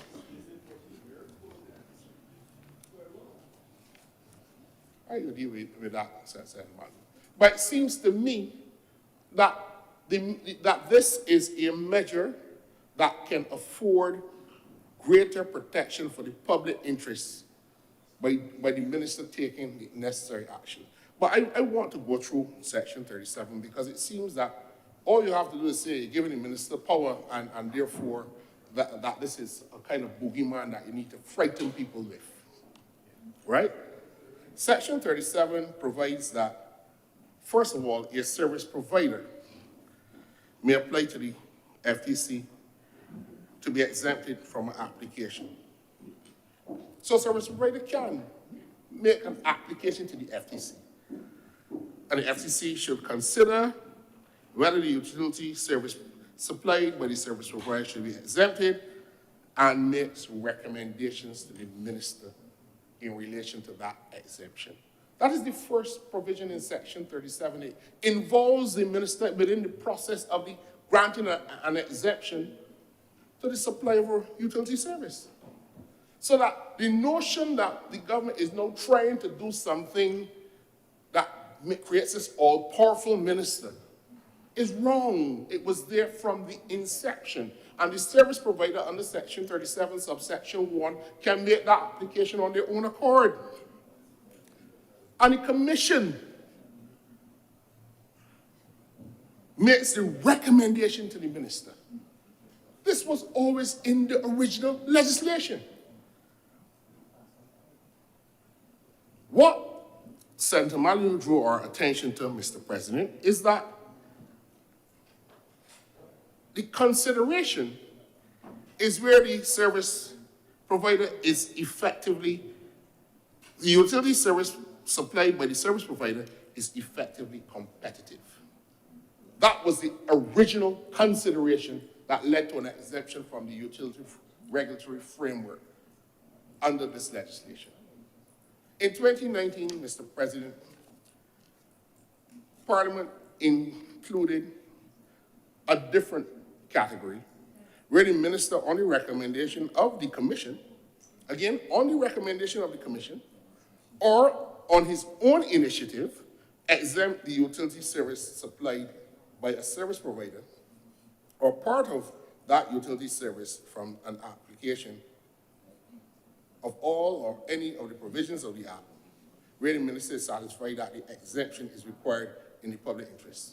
This was done in 2019, passed in Parliament. So that while Senator Maliu, Mr. President, is correct to say that it is a different criteria from that originally settled in the legislation, that is not to suggest that because government did it in 2019 and now doing it again in relation to the supply of electricity from a renewable energy resource, that the government is doing something wrong.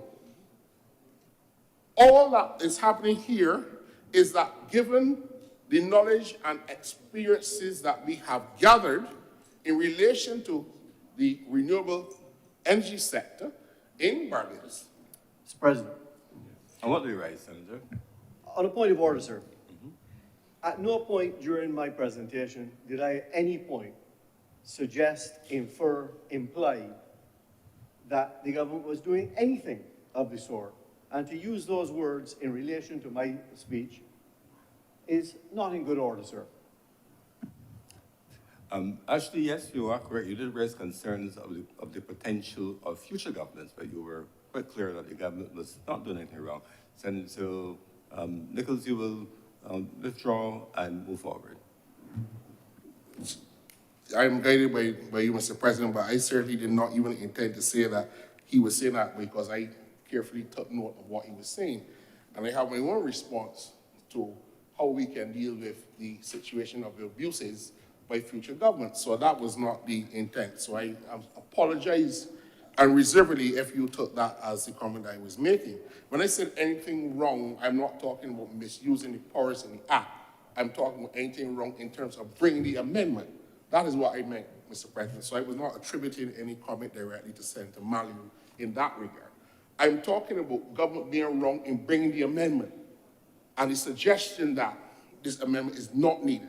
Therefore, that is where the wrong that I alluded to. So perhaps I needed to be a little more clearer in my indication. But sir, the point that I am making, sir, is that one must not go away with the view that government is now suddenly coming, as I heard one commentator say, at Christmas, when everybody is busy, to slip in this thing to create this all-powerful minister. From the inception, Section 37 of the substantive legislation included a provision for a service provider to apply to the commission for an exemption and the commission to make recommendation to the minister who would determine whether to grant or refuse that application. From the inception, sir. So I want to just suggest to all of those, perhaps I will not refer to anybody else, because I don't have any particular reason to be vexed with anybody in here, or at all. But to suggest, Mr. President, that because the public interest criteria is being added to this legislation is something now sinister, and that is something now wrong, is again to mischaracterize or to misconstrue the ambit of the original provision within its legislative context. And that is the point that I'm trying to make.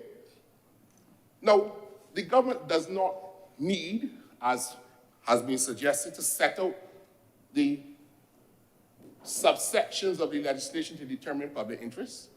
Public interest is public interest. And it is a legislative and legal term that is used in a broad and a liberal way. We can't determine what the public interest will be in all times, at all times, and in all places. And certainly, it is a drafting term or legal term that is used by draftsmen in legislation to give the ability of the legislation to cover any number of circumstances.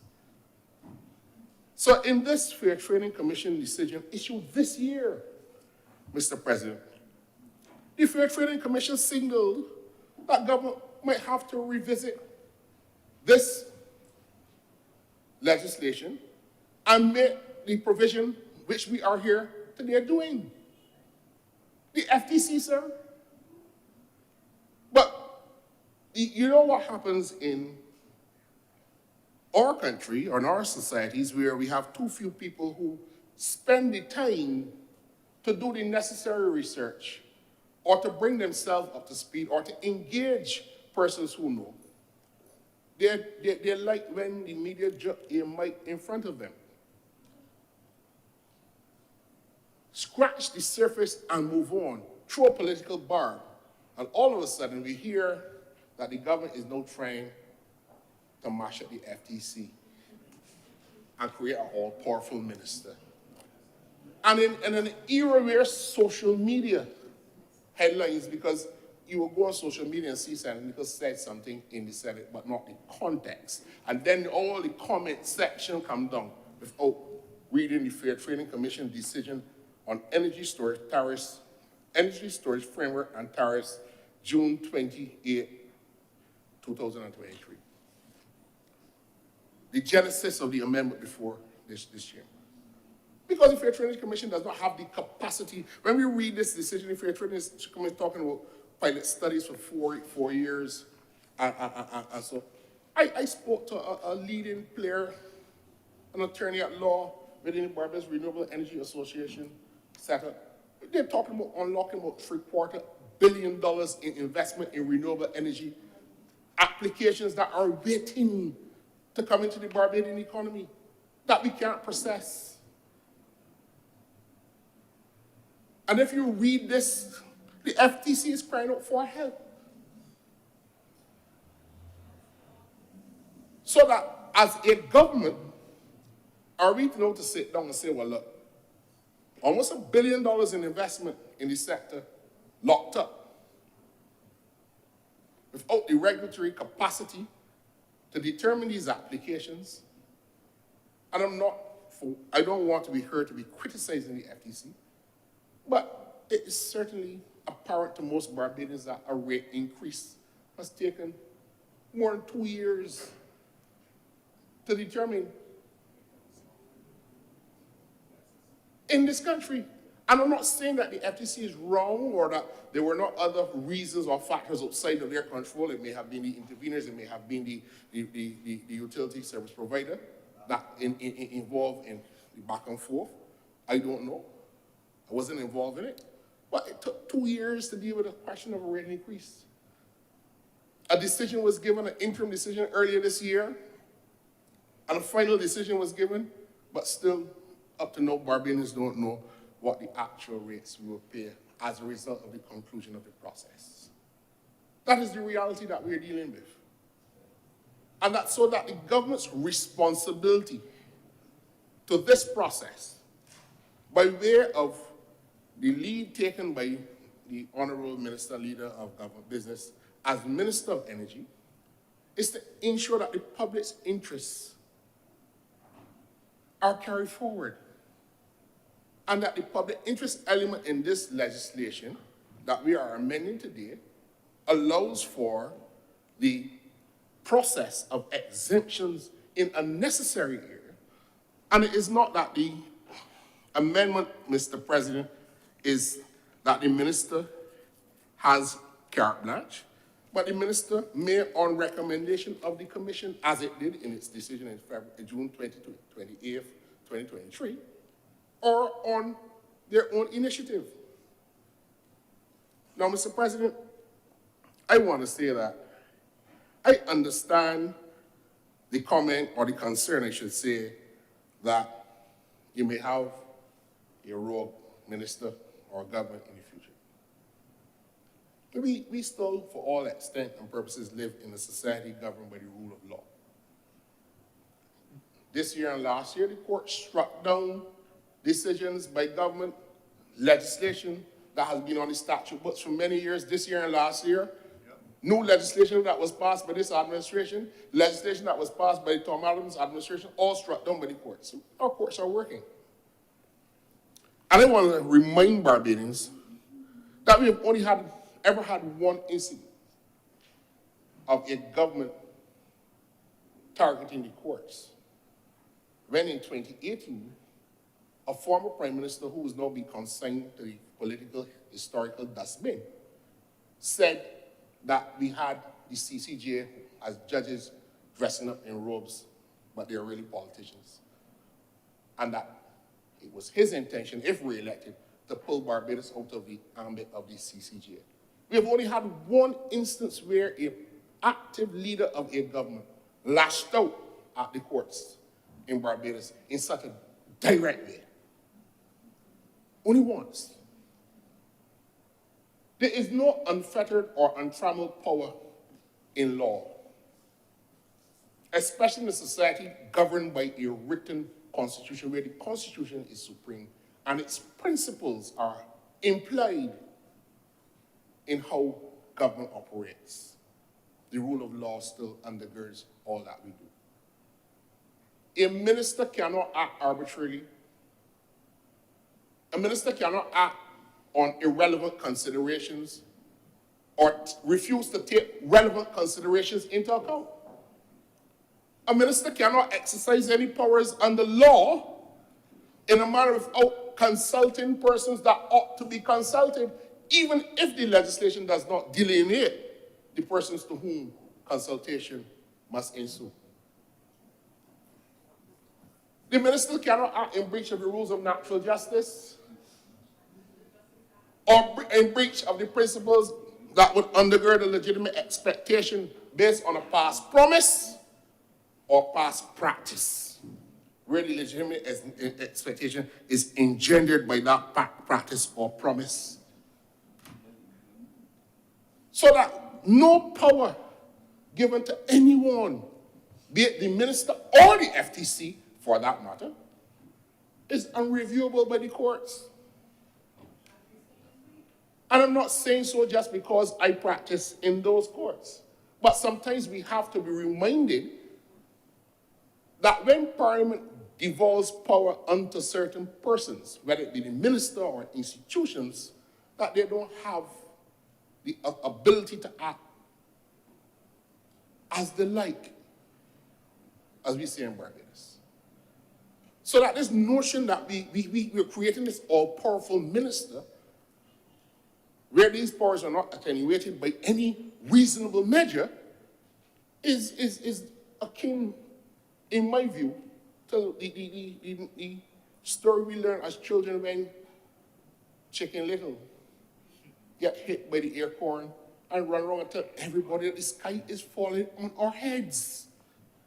And that hysteria is done to generate a headline and a byline about what government is doing for purposes of mischief, and mischief only, without taking time to consider the rationale behind the amendment.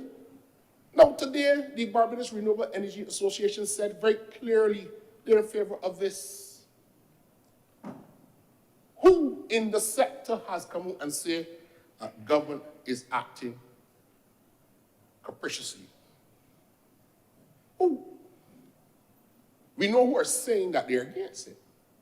But we must go beyond scratching the surface in order to grab a headline, in order to be heard, or to be seen speaking, or to be appearing to sound intelligent.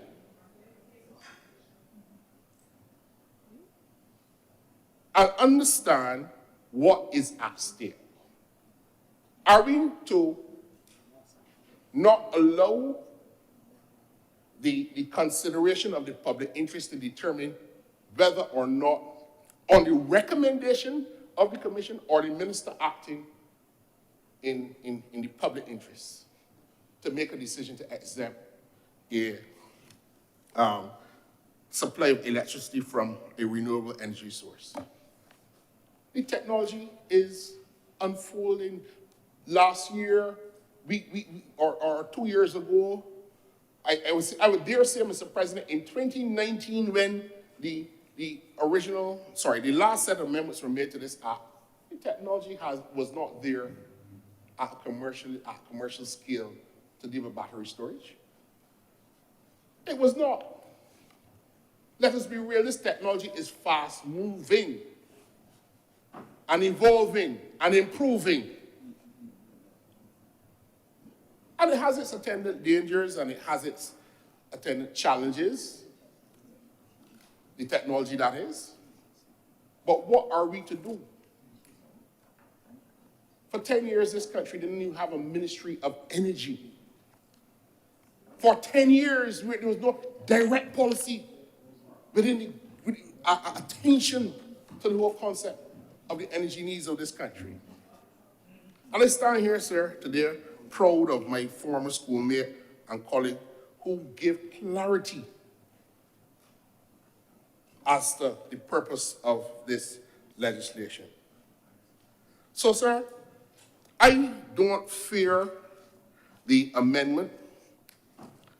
The powers given to the minister, as I said, have been there from the inception. The public interest element was added for the first time in 2019 to deal with the exemption of a utility service provided. Today, we are seeking to allow for that exemption to come either through the recommendation of the commission or the minister on her own initiative in relation to the supply of electricity from a renewable energy resource by a renewable energy provider. That is all. That is all. That is all. Mr. President, I'm obliged to you. Thank you very much, Senator Nichols.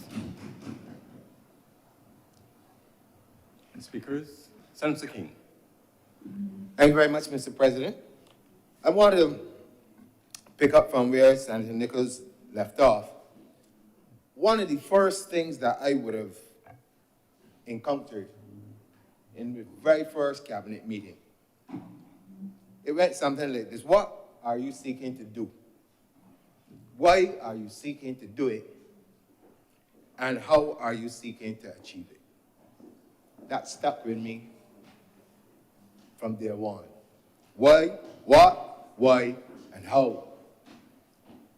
This is a case of us being challenged to answer those three questions where this is concerned. And I perfectly understand why some of the doubt, some of the fear within the public sphere comes about. And I think we mentioned it earlier, but I would want to reiterate that sometimes in our attempt to get things done, which are to the benefit of the country as a whole, the communication between those charged or responsible with getting it done and those within the public domain, sometimes the communication is not as effective as it can be. And I believe that this is one of those occasions where persons seeking mileage at this particular point in time for their own careers or their own benefits use this occasion to put fear in the public domain. Mr. President, there are three things about fear that I would like to share here. I've shared one on a previous time, but there are three things I want to share here. Fear, F-E-A-R. Think about it. You've got false evidence appearing real. And sometimes you can forget everything and run. Or you can face everything and rise. You have to choose which of those three you're going to do.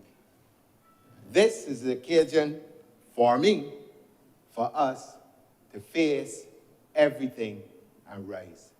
There are challenges within the sector. There will be challenges anyhow, because we have to be realistic. We are not in the forefront of any technologies anywhere in the world.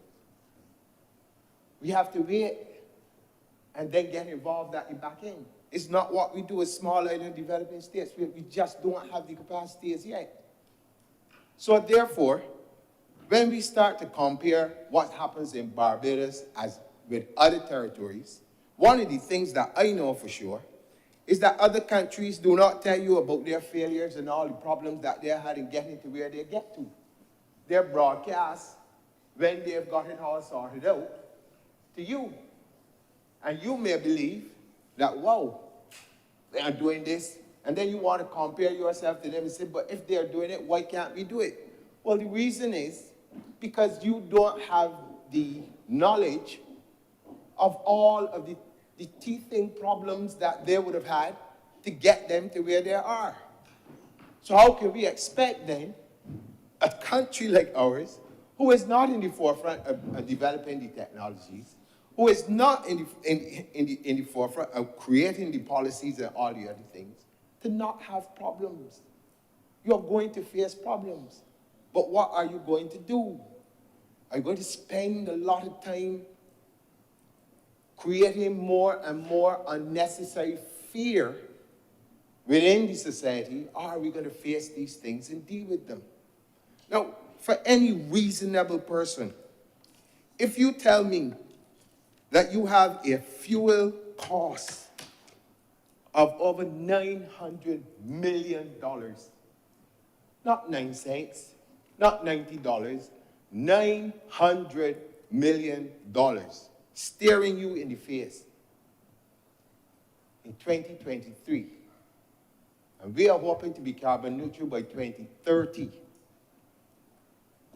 The question was asked, how is the general public going to benefit from this? Well, climate change in itself brings its challenges. But common sense would tell me that if you are saying that outside is getting hotter, and I am now in the business of creating energy from the sun, from that heat that I'm getting, and I can encourage other Barbadians to get into storage, because we have a storage problem. And one of the things that has been touted all the time is the ability for people to invest in this particular sector.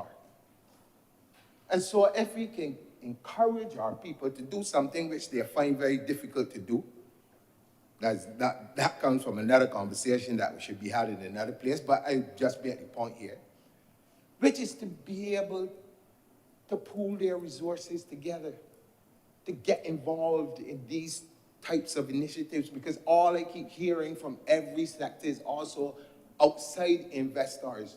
What happened to Barbadian people who have the opportunity to invest in these things also? And if you have a storage problem, that is an area that I believe that persons who have the, I should say, guts first thing to get involved and do things, they want to look at.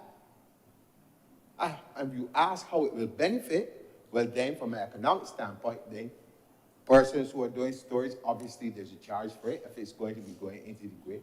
And then if we are trying to become carbon neutral, as I said earlier, it means then that smaller systems that go onto houses, more and more people begin to use them, then you're not under the gun based on what happens in oil-producing countries. You begin to take yourself away from the need for fossil fuels in that way. Obviously, then people will benefit from that. But the conversation so far today has always been on somebody else still providing the energy. But I want to suggest to the chamber that there's opportunity for individuals to get systems themselves and come off the grids. Now, I have visited a couple of places already where I've seen people doing it. A couple. And yes, there's costs. But in the initial stages of everything, there's always been costs. Sometimes we forget that this country, as small as it is, led the way, and I believe it probably will be from the 70s, in terms of solar energy for water heaters. You know, and I always remember when I travel, And people be talking about, oh, my electric bill is high because, I have to do the water heater and this thing and that thing. And I'd be laughing. Because I have no such problem. So if you can see it from that small standpoint, in terms of a solar water heater and how it would have reduced your costs in terms of energy when you were using electrical ones, then you can think about this in a macro way, that if we get this right, if we can get these things done quickly, we can achieve what it is we set out from the beginning to, by 2030, to become carbon neutral and get these things done. We will be at least a step closer to being able to get these things done. Mr. President, I will not belabor the points because I believe the Honorable Senator Cummings, in her presentation, would have given us, just like the others, a lot of information that makes it a lot easier to understand why we are doing it and what we're seeking to do. And so I give my full support to this. And the other thing that I have to say this before I close. We have, for some unknown reason, should I say, well, it's not unknown to me, but sometimes I feel it's unknown to a lot of people. We watch a lot of movies. And if you watch any amount of Hollywood movies, they always, 99.99% of the time, present politicians as being either corrupt, inept, all these things. And if you watch these things all the time, you actually digest it and believe that this is how all politicians are, based on something that you are constantly fed all the time. Boom, boom, boom, boom, boom. It will put you in a position where no matter who forms a government in Barbados, no matter that you personally, in a small island like this, will probably know every single one of them in some form, shape, or fashion. You went to school with them, so you work with them in other jobs, you live near to them, you might be involved with somebody, cousin or something. There's some sort of a connection. But as soon as they become politicians, they become alien. Then everybody knows what they're capable of doing that is extremely bad. Nobody remembers that this is a person that you grew up with, or you knew, or you have seen, or you interacted with for years. But all of a sudden, they take on the devil out of hell. No, this, Mr. President, this is a madness. Because I got that serious. This is a madness. Now, why would the Honorable, and I'm going, excuse me for, you don't get the title yet as such, man, but I'm calling you Honorable Lisa Cummings, as the minister, put herself in a position where the general public, as has been done to other persons on numerous occasions, put herself in a position where the general public can come up with all kinds of negative things that she's doing without any concern for how it affects her family, her children, nobody. This kind of madness, if it is for political gain, if it is for whatever, at some point in time, someone has to have enough guts to challenge it. Because I'm a firm believer, if a person is wrong, you have the right to say they are wrong. And if they're wrong, they face the consequences of being wrong. But for us to believe that a minister, regardless of who the minister is, And Senator Nichols made the point.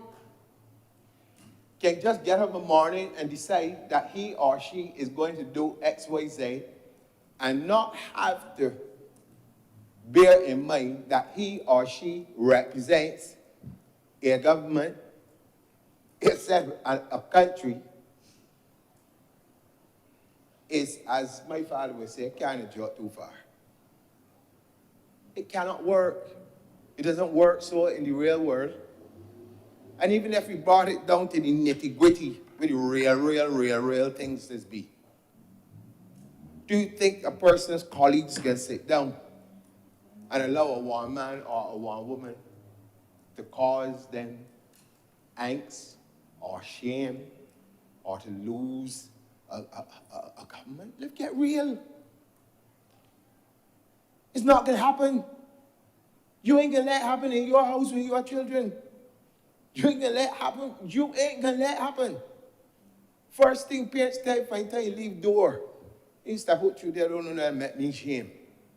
Do you think that a politician can make these kind of decisions on their own? And then answer to who?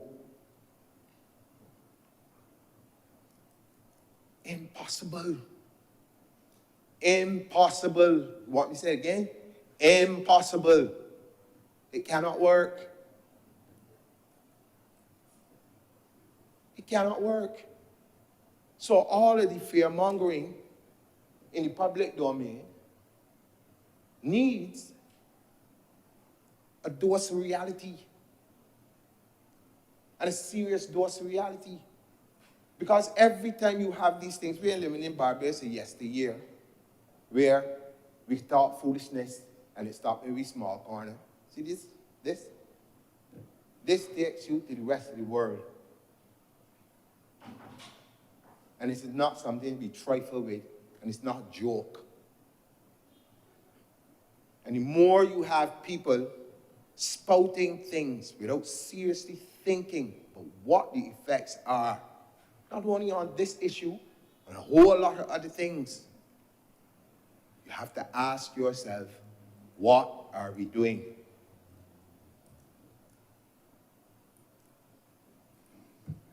All of us here on this matter, Mr. President, is that I am 100% clear in my mind that the measures and the amendment that is being asked to be done will benefit the sector, and I can see clearly how the speed of doing business and getting things done will move us from what sometimes can be seen as a snail pace within which things in this region operate at, to move us to a place where we can all benefit from what I always call the God-given things that we have: the sun, the wind, the sea, all these other things. And it is not just in terms of, how should I say, the energy alone, but this translates to a lot of the other things, sometimes tangible and intangible things that are benefits that people will have. And so, Mr. President, I am obliged to you for allowing me this time. Thank you. Thank you very much, Senator King. Senator Cummings. Mr. President, I beg to move the suspension of this sitting of the Honorable Senate for 1 hour for lunch, to return at 5 minutes before 3 p.m. The question is that this sitting be suspended until 2:55 p.m. today.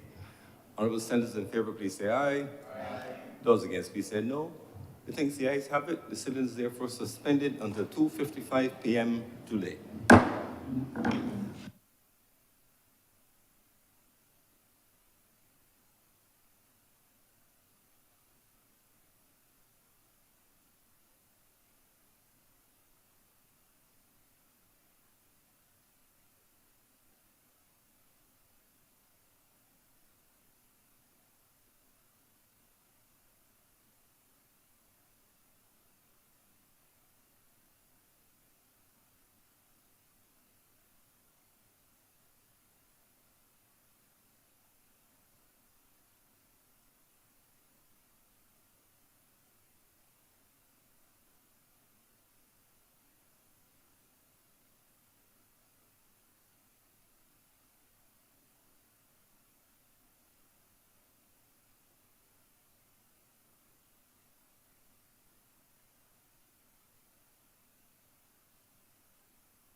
Senator Boyce, Senator Kevin Boyce, that is.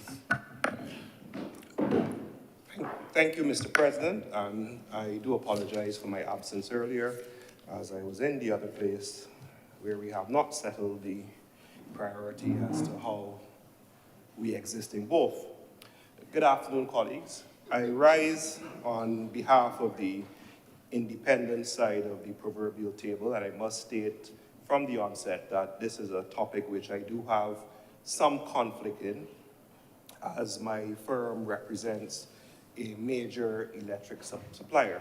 However, I have been guided in the past that when making contributions of this nature, that I declare that conflict and try as much as possible to stay out of certain affrays.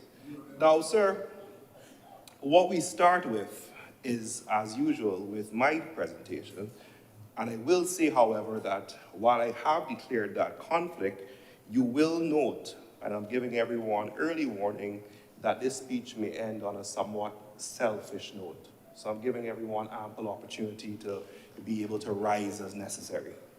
Sir, the proposed bill which speaks to the Utilities Regulation Act 282, and I was able to listen in part to the many and sensible contributions made all around this morning.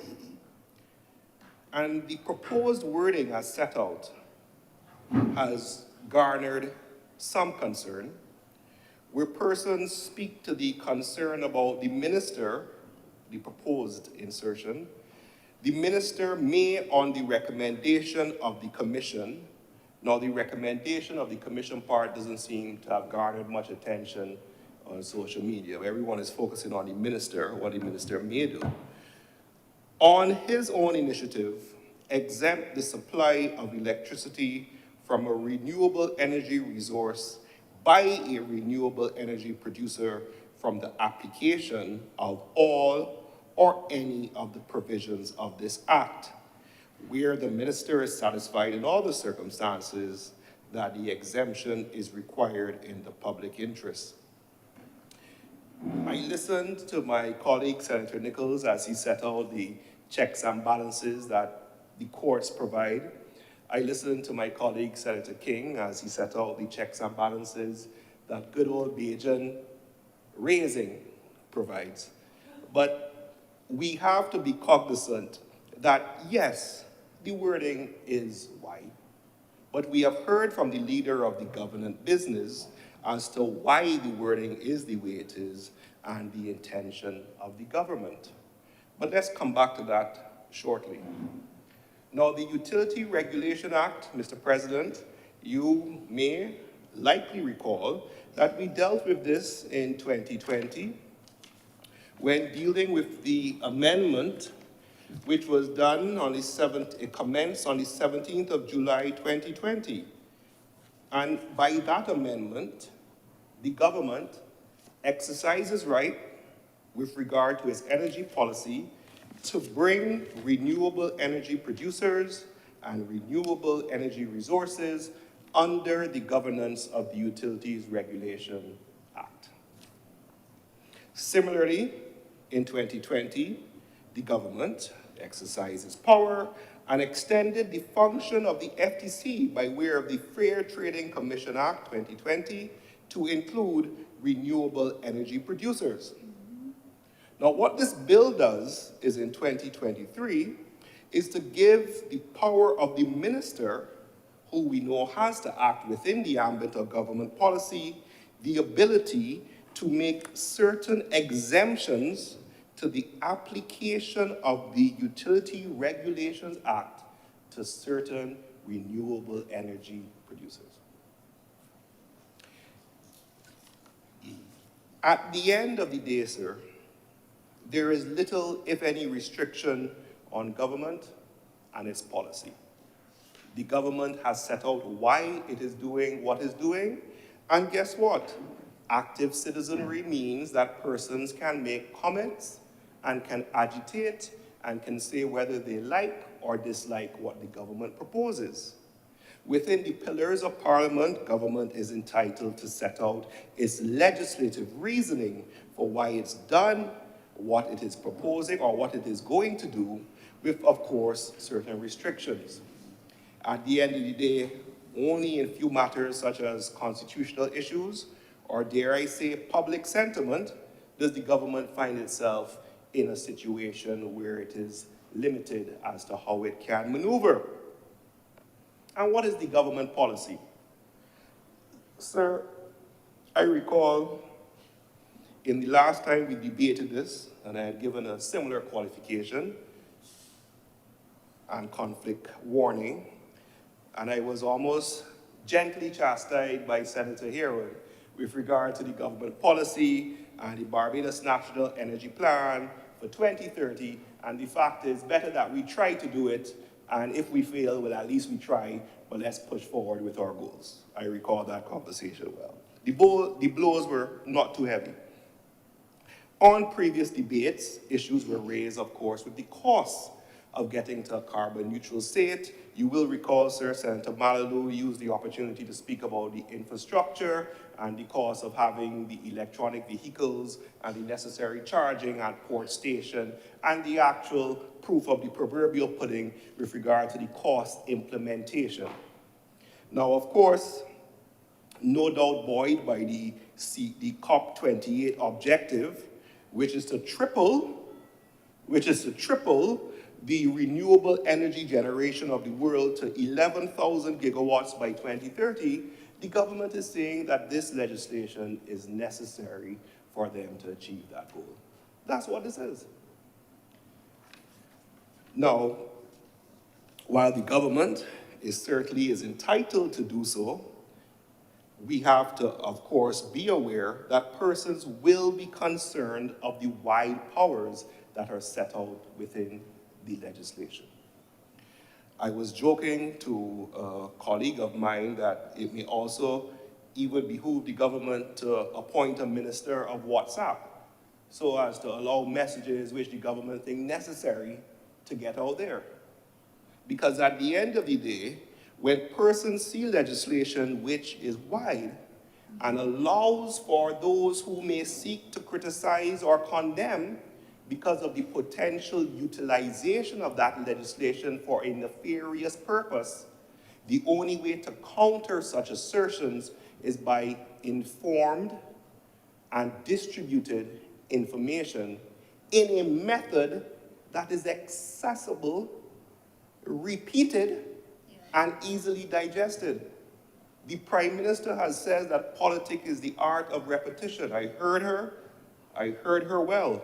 And while I have certainly no interest in elective politics, while I play my part and contribute in this scenario, it would seem that this is one of those cases where the government may need to get its message out short, simple, consistent, via WhatsApp would be my humble recommendation, sir. Now, as someone who has had a recent interaction with the FTC, I can say that the organization itself does exemplary service, and has been given a rather heavy mandate with the amount of issues that they have to deal with. Again, the question of resources, which I repeat. Again, the question of how do we get the right persons into those roles. Again, how do you keep the balance of regulation with government policy? That is something which the government has to grapple with. Now, while we have checks and balances offered by the courts, we have seen recently that when persons avail themselves to that protection and legislative mechanism, they are also criticized. They are also criticized when they utilize the mechanism providing the same legislation. But that's another topic, sir. I believe, sir, that continued education of the public as to the rights and roles of the various parties and stakeholders would redound to the nation's benefit. I think we should give credit. We are now, I think, fully, watch me now, electrified on the issue of renewable energy. Barbadians are now in the do with renewable energy more than any time before. We knew we had it with the hot water. I think we are now fully engaged with regard to the concept of electrical production. I personally have some views which I will tread carefully on, that it might be too late. It might be too late today for persons who wish to benefit as others have with regard to the renewable energy push. But that is life. Persons who have access to information and access to capital are sometimes able to take advantage of the lay of the land. Now, if I may, these are the recommendations which I will consider, or which I propose to assist the government, ever so humbly, the independent collaborative contribution that we produce here, with the exercise that we find ourselves. Sir, organizations like BREA, I think, ought to be commended for their continued assistance to the public in terms of understanding the issue with renewable energy. I myself have had to go on their website, and I found it very informative and very interesting. The government does have the information portals for renewable energy, but there's a lot of information, and again, making it digestible and easy to access may redound to the benefit of us all. The tax benefits to do with renewable energy, in my mind, are somewhat unclear, but I believe that they are set out to be $10,000 per annum up to a period of 5 years, but I don't think it is as clear as it could be to persons as to how it is utilized upon implementation for a household that is not renting. Sir, the ease of doing business for a renewable energy project, there is no ease of doing business for a renewable energy project, because you have to be able to coordinate with the persons who is doing install, the persons who are providing the electricity from the organization that does it, the persons from the government department who has to sign off on certain aspects of it, and the different licenses that you need. It is not a simple exercise, and any attempt to bring together a third-party mechanism that captures all that will definitely assist. And then, of course, we all know the joy of coordinating with the government departments and the need for more resources and ease of access. At the end of the day, sir, this is a piece of legislation which ties in to the government's policy. And what I find somewhat interesting is that when the legislation was done in 2020, which brought the renewable energy under the ambit of the FTC, there was little public sentiment. But as life goes on and things change, persons perhaps become more educated. And I said, Mr. President, that I would end my contribution on a selfish note. And this is it. Sir, today is the birthday of a gentleman by the name of John Boyce, who has championed renewable energy since 1996. In terms of offering back then, it wasn't sexy, but the way of renewable energy was to reduce the cost of buildings by reducing their consumption. So, we think about renewable energy as not necessarily producing energy, but it's also being conservative with regard to your utilization. And I wanted to take this public forum to thank him for all that he's done for me and to wish him a happy birthday. I thank you, Mr. President.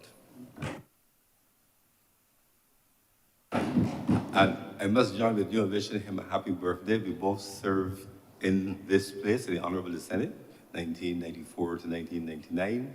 We have many fond memories of our exchanges here, and I certainly wish him the best. And he was always high in my estimation, but he's higher because he shares the birthday of my son. But my son shares with him, he's younger. Today is my son's birthday as well. So, yes, great minds. Thank you very much. So wish former Senator Boyce happy birthday for me. Speakers, Senator Hibbert. Thank you very much, Mr. President. Mr. President, I raise in full support of the amendment before us, and I am moved by the previous contribution in terms of the global perspective brought by Senator Boyce in terms of why this amendment is going to put Barbados in full stead and preparation for the change in the environment, notwithstanding the fact that the particular targets, as you alluded to, sir, in terms of COP, are being challenged even more now than before, and there's going to be a significant demand for different energy components such as storage. We do expect that the prices are going to rise. We do expect that the competition for those components are going to rise, and we need to put the government in a full range of flexibility by way of this amendment to ensure that we can move swiftly to grab hold of those particular components. So in this case, it could be storage, it could be something else tomorrow.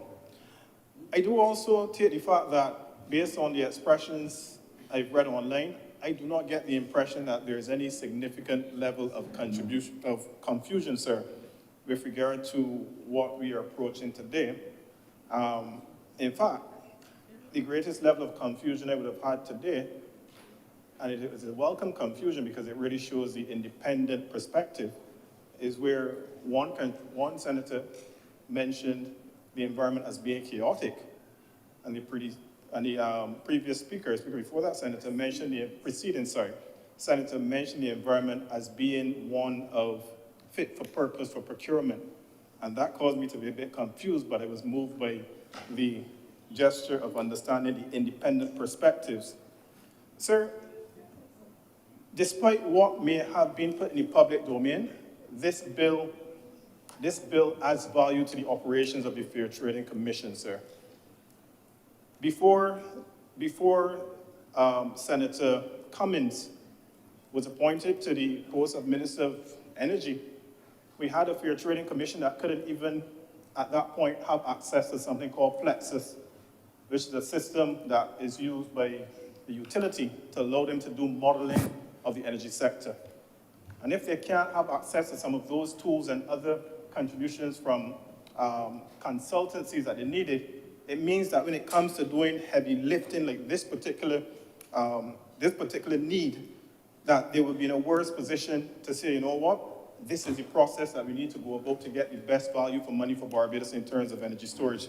And this is a very unique competitive procurement process we're talking about. This is not the process 2 years ago when this institution, sir, when this institution went about getting a generator, which is on the western wing. We understand the circumstances leading to it, but it's not the same process of getting quotations, person just sending in and blam, putting the generator.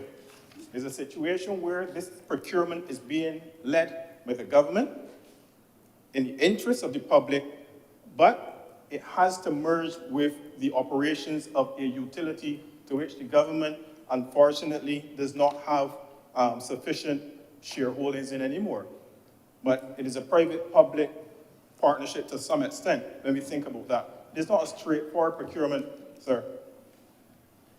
Sir, you may get the impression that there was a bit of discomfort caused by replacing the term effectively competitive with public interest. But you can be effectively competitive and still serve the public interest. But you see, the danger of trying to overshadow public interest with effective competition is that it does not necessarily mean the best value of money for the public. It may be the lowest price. It may be the strongest piece of equipment. In this case, if you're talking about batteries, but it may not serve the public of Barbados the best, sir. And that is a dangerous thing that we must highlight. Cheaper energy versus sustainable energy. And while it may seem cheaper and persons may place emphasis on the pockets and how much money you can save by putting in a solar panel, really and truthfully, we have an environment to consider as well. We have an environment to consider as well. And I'm talking about the natural environment. There are a couple of questions that were asked earlier, sir. I cannot answer all of them at this particular stage. I think some of the answers will be rather premature, but some of them I believe I would like to touch on. I believe that the question that was asked in terms of the design of the energy sector earlier, and what it's going to look like was answered by the same person that asked the question, because the statement that followed the question was that there are a lot of moving parts and a lot of competing interests there, so it would not delve into answering the question which was asked by the person that asked it. The other question that was asked, sir, highlighted SDG 7 and focused heavily on the statement in terms of SDG 7, 7.1 in particular, which ensures universal access to affordable energy. That statement was not fully correct in terms of what SDG 7.1 says, and I would like to, sir, for the benefit of the chamber, read out exactly what it says. It says SDG 7.1 focuses on ensuring universal access to affordable, that is one word, reliable, and modern energy services. And when we put emphasis on reliable, we get to recognize that it's not about only money, but it's about the sustainability of the energy resources that we're looking at as well, sir. Then there was another question in terms of the ownership of the battery, a very, very, very relevant question, sir. Very relevant question. While I am not in a position to answer the particular ownership, correct, I would lean on the fact that we have stakeholders involved or implied to be involved, such as the IDB. And in the usual pretext of the IDB when it comes to matters of this nature in terms of competitive bidding frameworks, from what I've observed, there is a leaning towards sustainability and the involvement of the private sector for the most part, sir.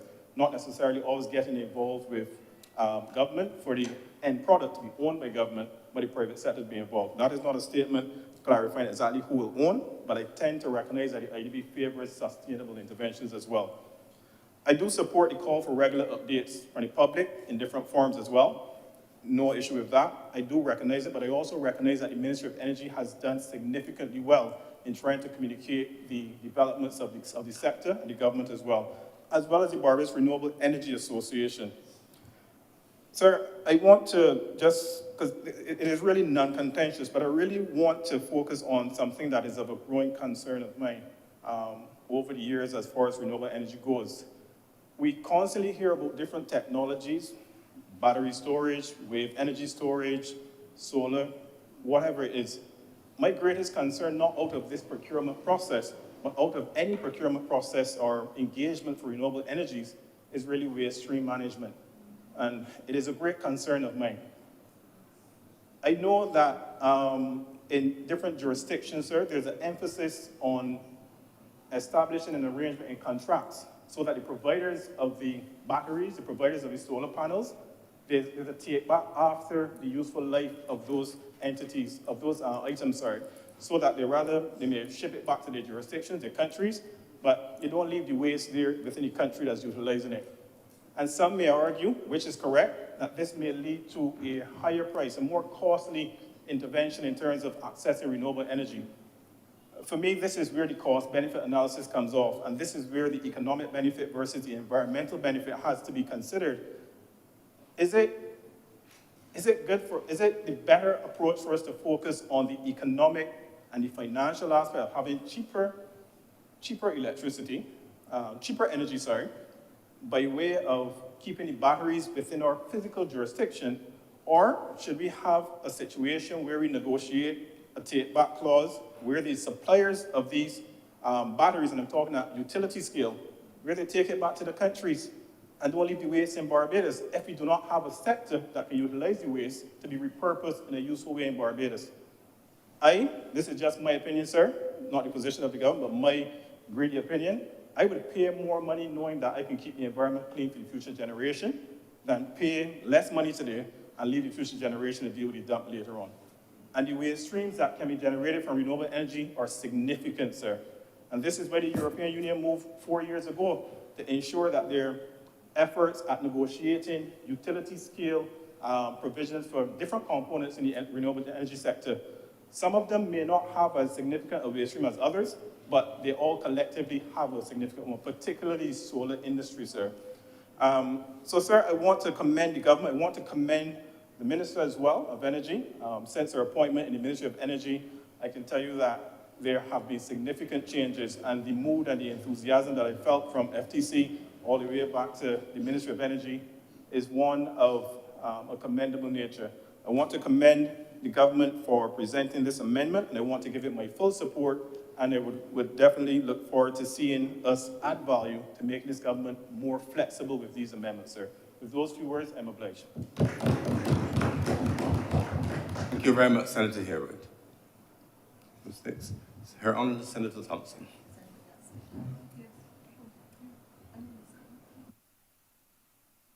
Oh, thank you.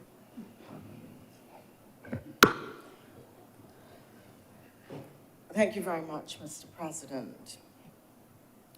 I rise to support the bill currently before the chamber, and to do so, having been the Minister of Energy under whose tenure Barbados' first national energy policy was developed, and in the context of a person who is formally trained in energy. It is interesting the way things evolve over time, sir.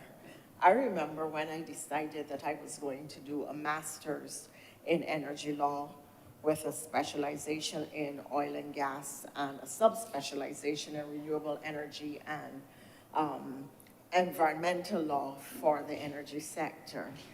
And then do a specialization in arbitration. And people, when I was saying to people, well, I'm doing this law master's in all the ranges of energy, people looked at me like, for what? What would you want to do that for? I mean, what would you do with it? That was the question. Those were the questions that people repeatedly asked me. And now it has become clear why you need specialist training in energy, because it is one of the largest and most rapidly evolving developmental planks all over the world, but particularly in small island developing states and developing economies where developed societies have built their development profile on fossil fuels and are now insisting, as we are because of the threat that they pose to our economic and social and environmental well-being, are now insisting that we should achieve the same levels of growth, but not use fossil fuels, that we have to find renewable energy platforms. And it is critical in a context where Barbados has such high aspirations in terms of its renewable energy and the empowering of the average Barbadian by giving them access to renewable energy and revenue streams from renewable energy via the HOPE and other projects that are now the policy initiatives, the innovative policy initiatives of this administration. It is interesting that the climate in the international marketplace and the lack of access to the resources to enable this growth and to enable the achievement of our aspirations is in fact residing, as it always seems to, within the developed countries. So once again, they're monopolizing the resources and the means of achieving the goals. And while I make that point, sir, there is another point that I would want to make. And it has to do as well with the international climate and what I see as a deeply troubling national trend. There is now a substantial body of literature across universities and across the United Nations about the growing lack of trust in politicians and in public institutions and in the consequences for development and for governance at the national level. So with an erosion of public confidence, what you have is less and less buy-in from the public, and therefore poorer development outcomes and poorer connection with policy formulation, with policy implementation, and with cooperation on matters of policy to the extent that people are now prepared to vote against their own interests and to curse you for trying to help them because there are others standing on the bylines who have no national commitment, who with malfeasance, malafides, mischief, or massive ignorance are driving a public narrative that you are somehow attempting as a political class to cause the public harm. So over the course of the last few days and couple weeks, we heard a national narrative. Oh Lord, you better be careful, your cousin. The minister gonna have a law say, so look out, look at trouble coming now. Because somehow you would get the impression that if the matter is left for the discretion of the minister, or if the matter is left for the minister to act in his or her discretion after being advised, that somehow the minister is absolutely about to get it wrong or to mischievously act against the public interest. When our history in Barbados has been that while there have been things about which we can complain, and rightly so, and should continue to do so when we see things that are wrong, our history has been that by and large, successive administrations in this country have gotten it right. We can disagree on a lot of things, but when you look at where we are positioned developmentally, as a small island developing state without the resources, natural and financial, to which others had access, you have to stand up and applaud. But that is not now what is happening. What you get, sir, or what we have seen emerging, and I'm deeply concerned about it, because there are too many people out there who are gullible, innocent, or just believe that because they see something in print or hear it on a social media platform, that there is some truth on the back of it, on the basis of it. And because culturally, we like to say, well, if it got smoke, it got some kind of fire. And the truth is, it may just be smoke. There may be no fire there at all. So to go, sir, to recent incidents that parallel what has happened relative to this matter of the distrust that we are now hearing being sown about the language of the amendment, with the minister having the discretion on advice to act in the public interest. A few weeks ago, we were told in relation, and this, what amazes me, sir, is that the people who are listened to do not have to have any particular technical expertise or knowledge. They don't have to have any training or understanding in the area. They don't even have to have the terms right. They can mispronounce them. They can trip over them. They can fail to understand what they mean. But people will still say, you hear so-and-so say so-and-so. There are all kinds of people now calling the stuff Dr. this and Dr. that are bare Dr. Boobies, sir. No qualifications or anything at all. And they are out there driving public opinion on everything from governance issues to COVID vaccines. And they have no training. But people are willing to listen to them. And you do not know what their motives are. Sometimes the motive is, sir, that they are now getting more attention than they've ever had in their whole life. More attention than they have gotten since their mother breastfed them as babies. And they love the public acclaim. And therefore they are willing to get out there and repeat things. And the more outrageous they are, the more attention and likes and hits and props and forwards and sends and retweets or reacts or whatever they say now, these people get. And we have to be wary of what is happening in a small society where larger and larger numbers are not listening to traditional media or formal sources of news or to informed, educated public servants who have no interest in misleading the public, but are choosing to be led by the ignorant or the mischievous. And some of these people are doing it, as I said, for personal attention, others for political or personal gain.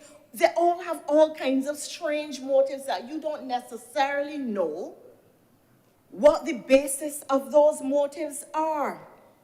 So now, sir, to a few examples, and if you're listening, you will see a trend emerging. During COVID, it was don't take the vaccine. You ain't gonna be able to have children. Look at all the people that took the vaccine that get pregnant since then. But these people still have legitimacy with the nonsense they're talking. The vaccine was going to cause all of us to become zombies, and black people were going to be particularly affected. All kinds of things were going to happen. You know, none of it has happened, but they have moved from COVID and gone on to the next topic, and other people have followed them. They then, sir, moved from COVID into national insurance.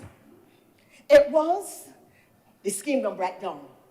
The politicians putting their hands on it, although the evidence was that only one political party in recent times had done in recent times, in the whole history of Barbados, ever put its hand, to use the Barbadian expression, in the national insurance monies, and didn't pay salaries, didn't pay national insurance, didn't pay back money that it took out of the scheme. In all of our years, only one administration for a very short period. But yet this thing about, you know, the scheme breaking down because the politicians got their hands in it. You know, you got to keep these politician hands out of the money because that's what happened to the NIS.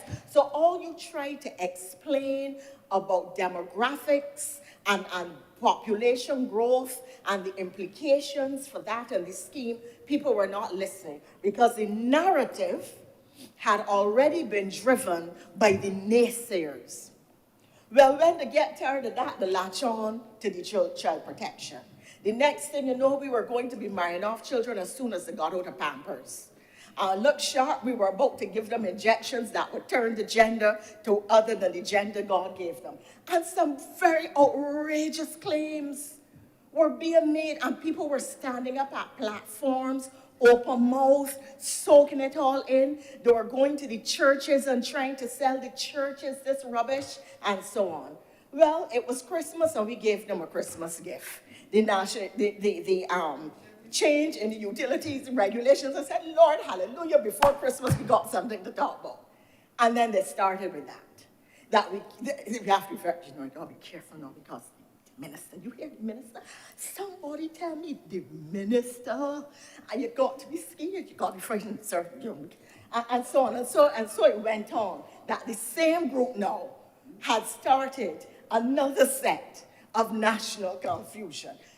Sir, we really have to be very careful about the implications of this for our economic growth, for our sense of social cohesion, for affecting policy coherence, for thwarting good and excellent outcomes of policy that are beneficial to the population as a whole, that threaten our positioning as a leader on this issue and in this sector and in this area, that are attempting to capsize our efforts to make sure that energy is used as an economic enfranchiser in Barbados in a way that poor people and ordinary people and middle-class Barbadians can have more capital in their hands than ever before, and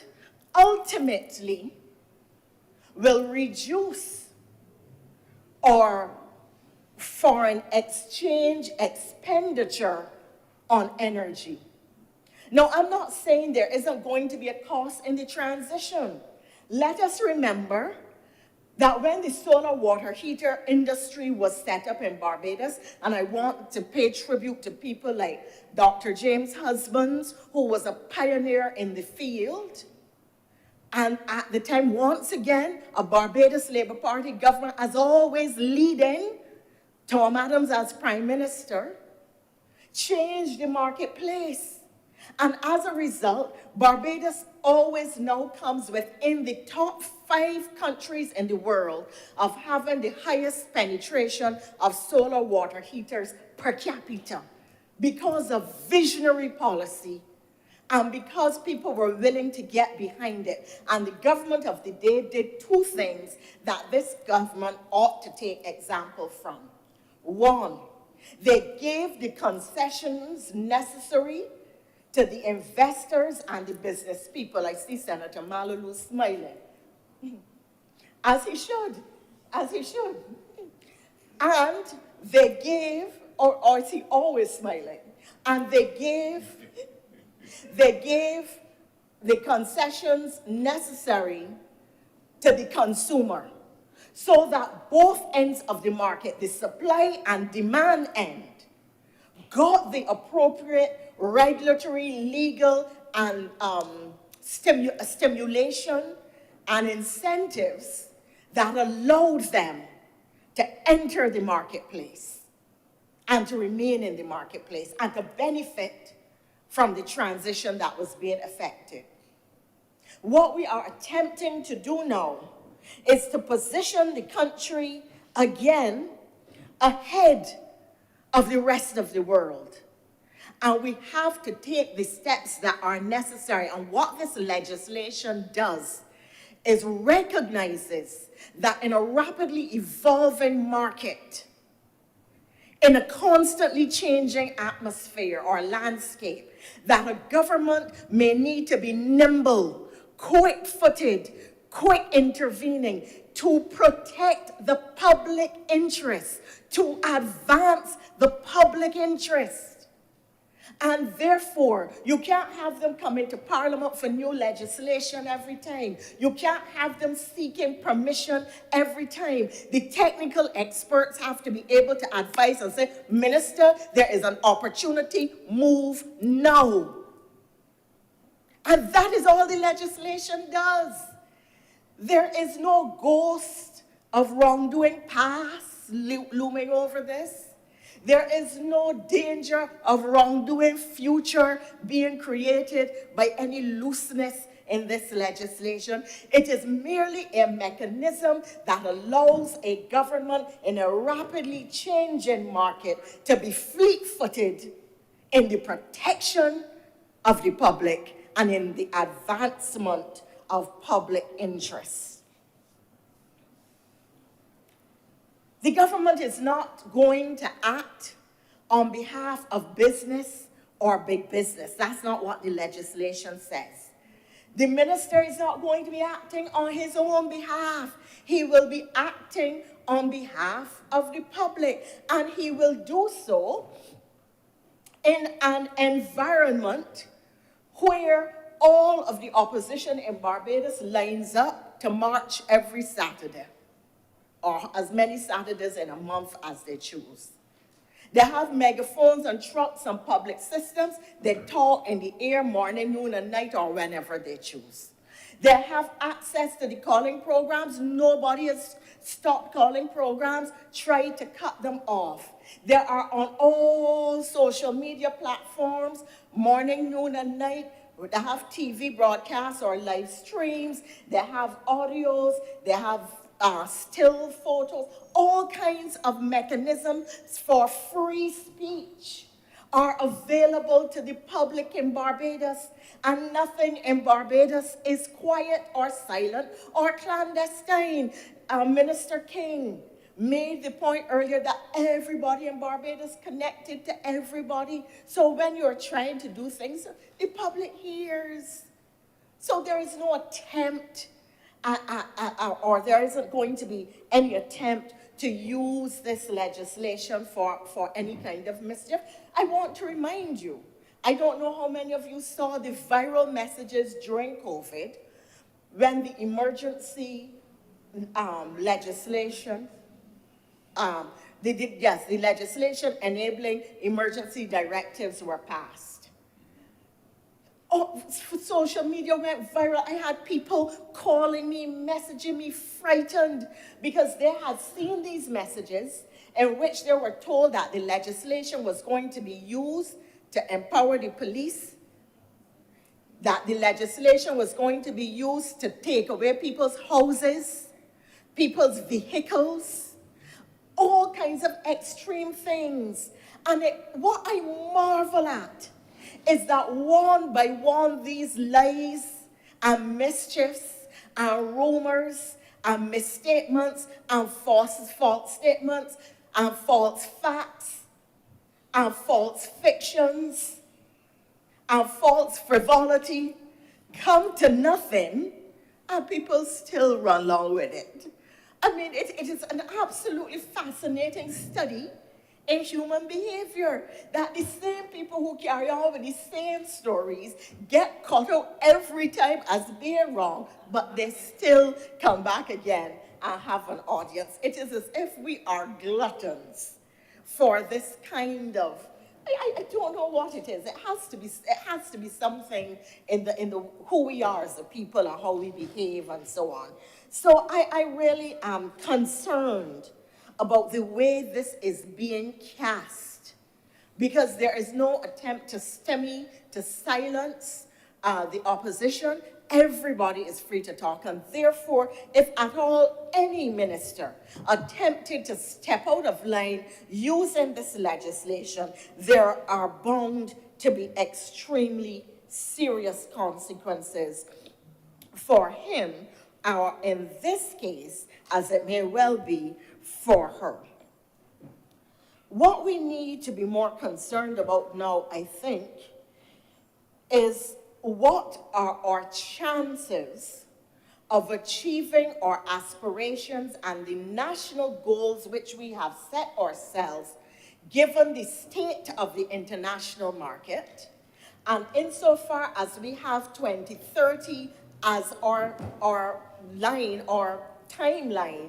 Is it a realistic and achievable objective given what is happening in the marketplace? The rapidly changing technologies, the fact that you cannot get access to battery storage, the fact that we are now at a point, if you hear what is emerging in the discussions in Dubai, where they are talking a lot about carbon capture and carbon storage and geoengineering. So the technology is changing, or the global international policy directors are moving rapidly, even as we speak.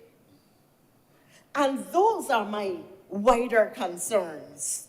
Those are my wider concerns, because it is critical for us to achieve our renewable energy targets in the context of climate change and what it means to Barbados society, economy, and various sectors of the economy and our environment as a small island developing state generally, and as a small island developing state specifically that is in the Caribbean, in what the World Bank has described as the second most disaster-prone area in the world.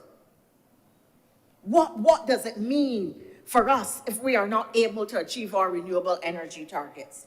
What does it mean for us if we are spending $1 billion per year on fossil fuels, with the rising cost of fossil fuels, with what the posturing we are seeing now in Guyana and Venezuela, with the posturing or activity that we are seeing in certain oil sources, other parts of the world, Russia, Ukraine, and so on? What does it mean for us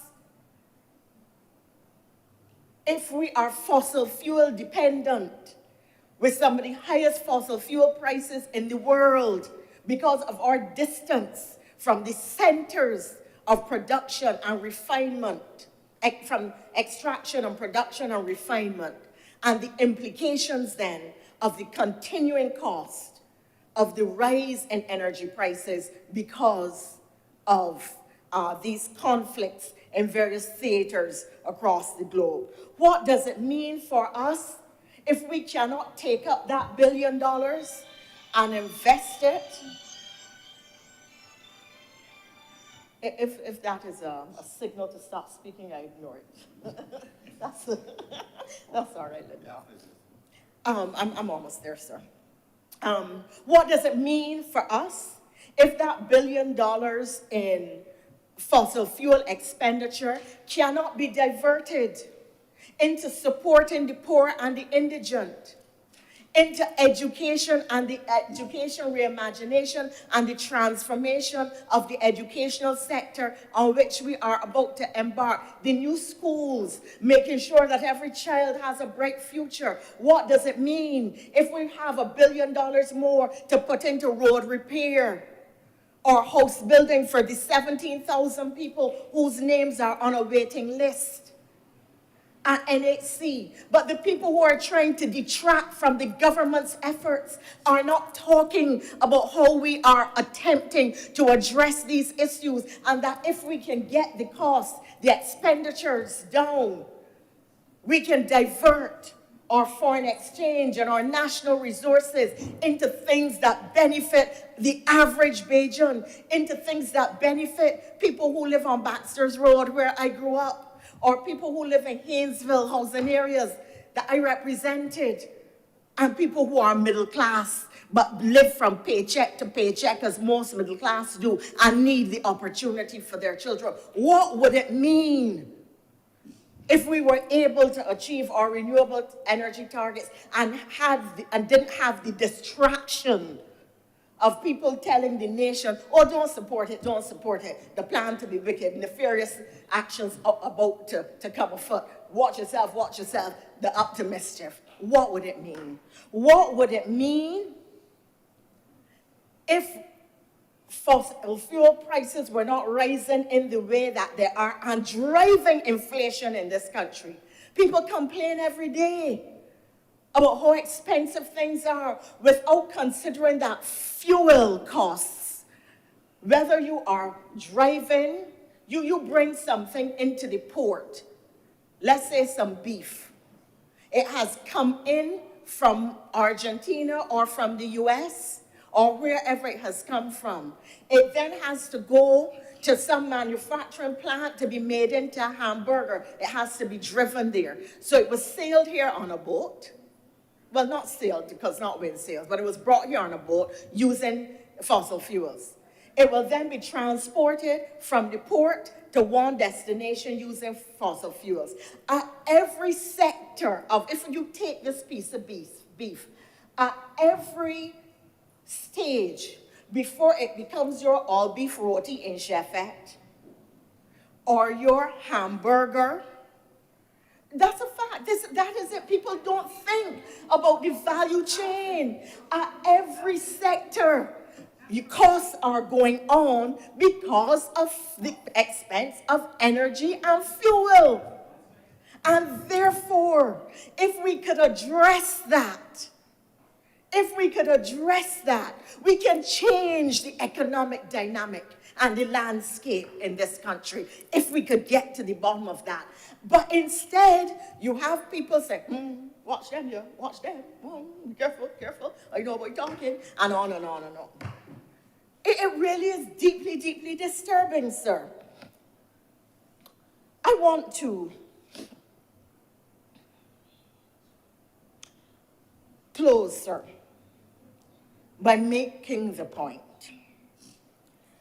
that I congratulate the government on attempting to use energy in a way that once again positions Barbados as a global leader. But more important, I want to congratulate the government for having the foresight to do what it takes to advance and protect the public interest in this country, and to do so even though there is malfeasance, mischief, malafides, and massive ignorance, and political mischief too. But that's not M, but you know what I mean. Mankind making mischief, sir. To stop the government from achieving its strategic objectives, which are in the public interest. Press on, Minister. I believe this chamber is behind you. Thank you, Her Honor, Senator Thompson. Senator Cummings. Thank you very much, Mr. President. I want to take the opportunity as I close off today's debate, first of all, by attempting to, one, respond to a number of the questions that have been raised and to put some additional context where necessary on queries or points that have been made here in the Honorable Chamber. First, I thank Senator Malalou for his comments and his contribution, and I acknowledge his concerns, which have been well made. Senator Drakes, in her contribution, raised a number of queries that I'm going to attempt to respond to in a number of ways. First of all, on the question of the legislative framework that exists. First of all, there's a policy framework. I did speak in my initial comments on the legislation and on the energy sector overall about in the 2019 energy plan. I did speak about the updating of that plan in 2023 and the roadmap for that. Those are the policy guidance. That is the policy guidance that outlines the design of the sector. In particular, Mr. President, the IIRP. The IIRP, if you listen to the utility and those who function in the sector at a technical level, they use the IIRP, the Integrated Resource and Resilience Plan, as their roadmap for the technical design of the sector. What is more, there are a number of technical specifications. So while the legislation is in place, yes, there's also a grid code.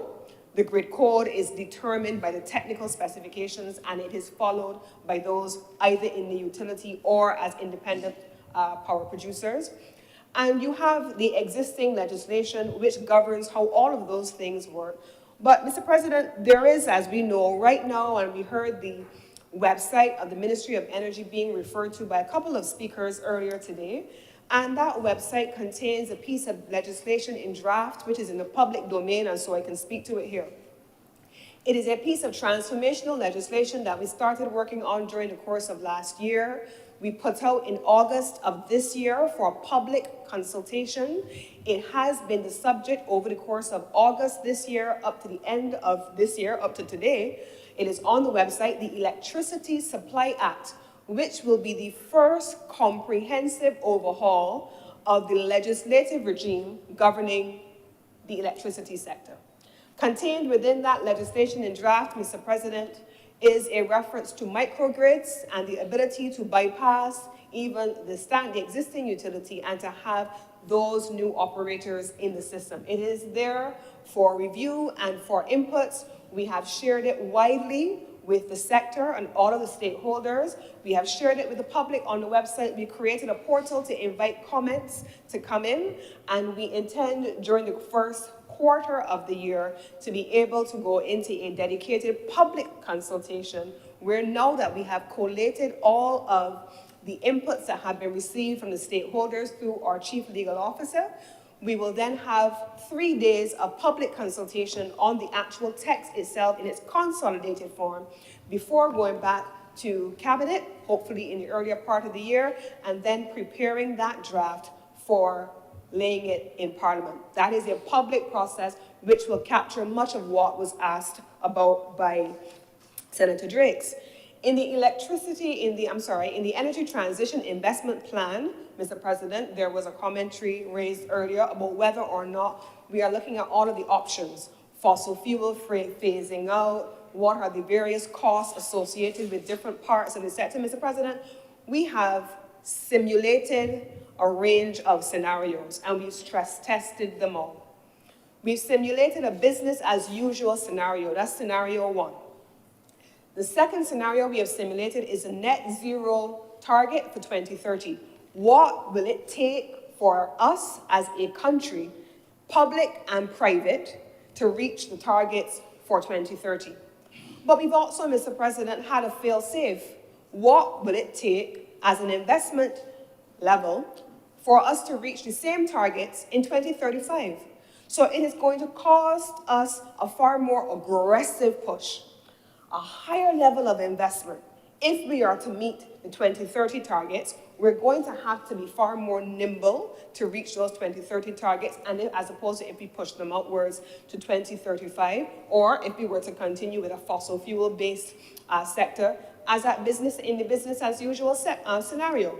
Those are all the things that we have already done, Mr. President, and are in the process of completing. And once that work is done and it is aligned with the energy mix and the roadmap of the IIRP, those things will go back to Cabinet for final approval. I want to say also on the question of stakeholder engagement, all of those documents have been subjected to stakeholder inputs. I have in my ministry detailed comments by BRIA, by all of the stakeholders on the draft of the IIRP. It ain't even final yet. Detailed line by line, section by section comments. Same thing on the Electricity Supply Act in draft. So I want to give you the assurance that not only are we attempting as a government to do the right things, but we're attempting to make sure we do the right things in the right way and bring all of our partners to the table to ensure we have a coherent outcome. We don't always agree. We don't always agree. We come from different perspectives. We have had, certainly I have had to immerse myself in every technical detail of the Ministry of Energy so that I understand the sector I am responsible for leading. And I am comfortable with the team that is working with me, who is also, right now, Mr. President, I was saying to one of my colleagues earlier this morning that I have right now in my ministry almost a skeleton staff. I do. My staff has worked throughout the year because there's all of this work that has brought us here today that we're still doing. And they have worked through vacations. Sometimes they're on vacation, they come back out, they do all kinds of things, and they're exhausted. And so I have half of my staff now at the end of the year saying, all right, we can take a break, and I have said leave them. Let them go off for a minute. Because come next year, we're at it again. Gone again. But this is a team that I have the privilege of leading. Mr. President, in the IRRP, for example, we talked about design issues again, and I want to point this out. In the IRRP of 2021, we had onshore wind. We have currently only less than, we have two at Ashford and one at Venture in St. John, 2 wind farms. Less than 1 megawatt each. One is already up and operating. The other one has just turned sod, but it's not yet there. We have just, and I'm sure you saw it in the newspaper, we worked every week for the last, I want to say 7 to 8 months steadily, meeting with our international partners to be able to get the long talked about Lambert's project at St. Lucie up and running. We have now erected, finally, 2 80-meter wind masts, one at Lambert's, one at Castle, and then there should be a third one coming up. The firm that has been working with us to erect those masts has come out to Spain. They were here just for the last few weeks. They erected those masts, and we are working through getting the very first comprehensive wind studies, not for less than 1 megawatt of wind energy, but in this instance, between 30 to 50 megawatts. That is now being rationalized for insertion into the IRRP. In 2021, Mr. President, we did not have hydrogen. Hydrogen is now included in the mix. Why? Because we have prepared, and we just have prepared to finalize the very first PPA and the very first project on hydrogen in Harrows and St. Philip. And you have heard the team from Renewstable speaking about that project, and the HDF team. We also, as a ministry, meet with them every single week to make sure we're working through a range of issues. Now, Mr. President, the question about consumers and the price to consumers is an important one. And I want to situate my response first in this way. Our Prime Minister launched the Bridgetown Initiative, named after Barbados. We have a team of officials who worked on the crafting of the Bridgetown Initiative, pulled the concept together, shopped it around globally. And I'm sure that many of the people that Senator Thompson spoke about who are creating mass hysteria and all of the words that she does describe, if you ask them what is the Bridgetown Initiative, half of them can't tell you. And they ain't care, she's right. But what's the Bridgetown Initiative, Mr. President? The Bridgetown Initiative presupposes that there has to be a balance between the right to development for countries like ours and the ability to access financial resources from development institutions, including those at the World Bank and so on, with whom we engage. Now, Mr. President, if we, and the Prime Minister has spoken about it as Minister of Finance, If we are always on the market talking about our ability to access capital for debt, and the debt is available, yes, but at predatory rates, predatory terms, the conditions are so onerous that it makes it impossible for countries to even be able to use it effectively, then we are back to square one, and our development trajectory is on a downward spiral as opposed to an upward one. And so, Mr. President, the same principles that have been promoted with regard to the Bridgetown Initiative are relevant here in energy. They're relevant here too, Mr. President, and why? If we develop a renewable energy sector that is able to inbuild benefits only to lenders or to investors, and in the long run results in a significant over time increase in electricity prices to the consumer, to the extent that we may have the most RE on the grid in the world, but the highest electricity prices in the world, then we have not done what we were meant to do either. That's not the policy of this government. Even if we expect that there's going to be an initial additional cost as a result of onboarding RE because of things like feed-in tariffs, or onboarding battery storage, as we have heard from the utility themselves, the expectation is that over time the prices will come down, because in anything, there is always an initial capex investment that pushes the cost up, but it comes back down over amortization periods that are reasonably implemented and the terms that are reasonably implemented. That is what we as a government are also attempting to ensure, Mr. President, and so we intend to make certain that we have that balance between the public interest, consumer interest, and of course, creating an attractive environment for persons, both local and global, to come into the renewable energy space. Who owns the storage, Mr. President? That was a question. In all of our discussions with the sector, the understanding is that we expect two things to happen here. The grid code is managed by the utility. There's a requirement, even in the existing legislation and in the new legislation, which is out for draft and for comment, that the requirement is there for there to be a dispatch code. That is also required of the utility. In our discussions, there is no independent power producer, for example, at this stage, Mr. President, who has come forward for anything except a generation license. Don't mind what you see in the newspaper, the intention to apply for a license. They have flooded the newspapers in the last few weeks, principally because every IPP who has gone to the BLPC for a connection or for a power purchase arrangement has been told, if you want to get connected, you have to bring batteries. And so once we started to talk about what we were going to be doing, people started to get ahead of the queue or think they were getting ahead of the queue by publishing an intention to apply for a license. We don't have any applications for licenses in the Ministry of Energy, however, I can tell you that, not one for storage, not one. We have what I have described to you for generation, but not for storage. And so the intention is that once this framework is completed and the team is already working on ensuring that we have the storage license ready, and we have the portal, the ELPA portal, which is already there for generation, is being upgraded to allow for storage licenses, we expect that there will begin to be the submission of applications for storage as well. That will mean that in the same way that the grid is buying generation from independent power producers, they're also doing the same thing for storage.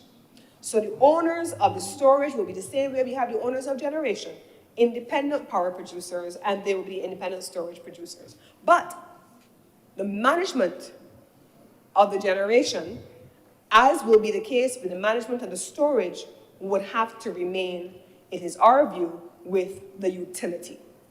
It's the only practical thing to do. It's the only practical way to approach it. The utility and every independent power producer and all of the associations working with us have made it clear that the management of it must remain with the utility.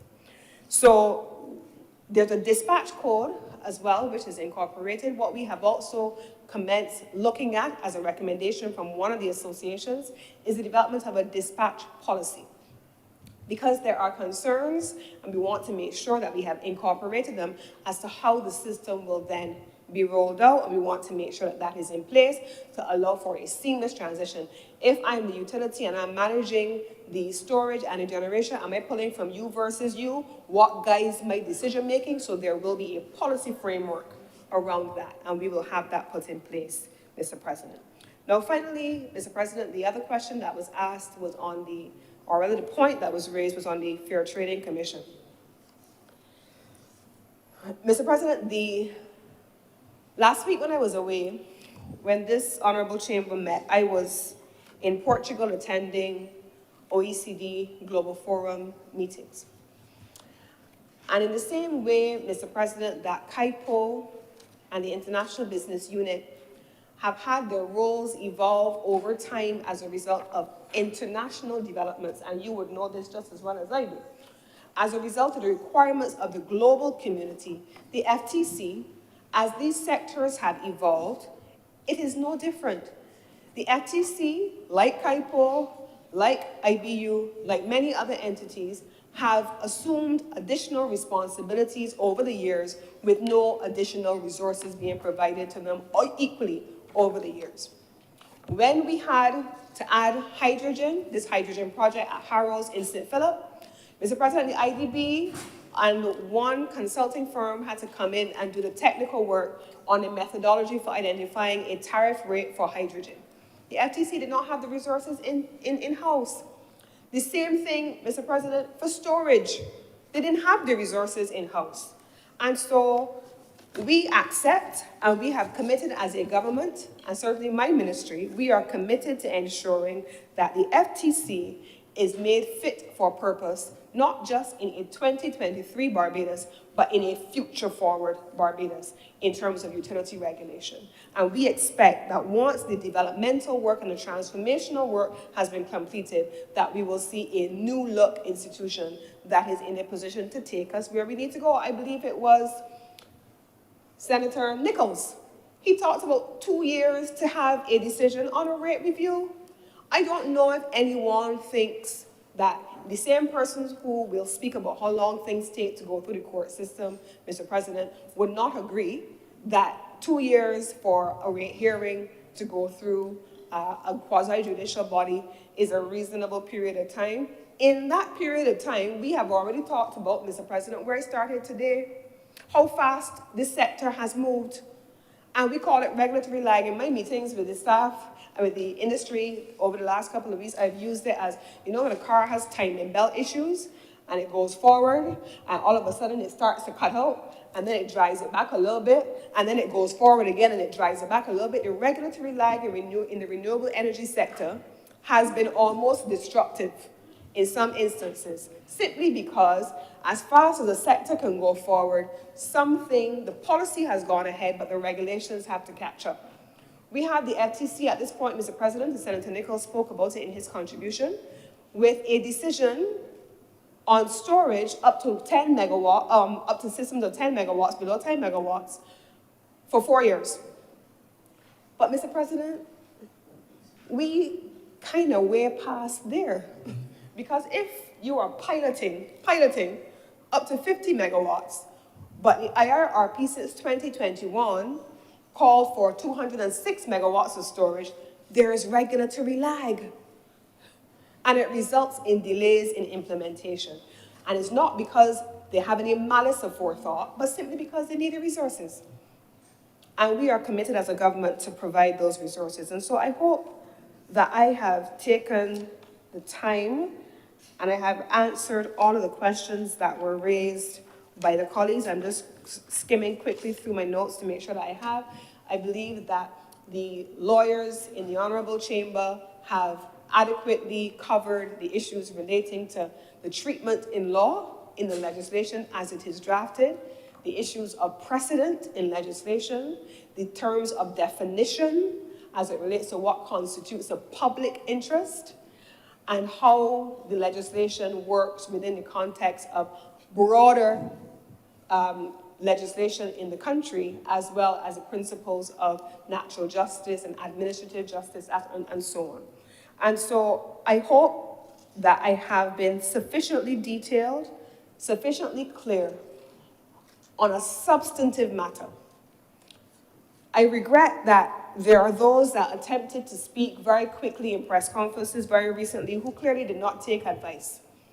And if they had taken advice on a clearly technical matter, perhaps, they may have been able to contribute more substantively to the conversation at a national level and be seen, therefore, as a natural leader and successor to she who globally has been recognized as one of the 100 most influential women in the world.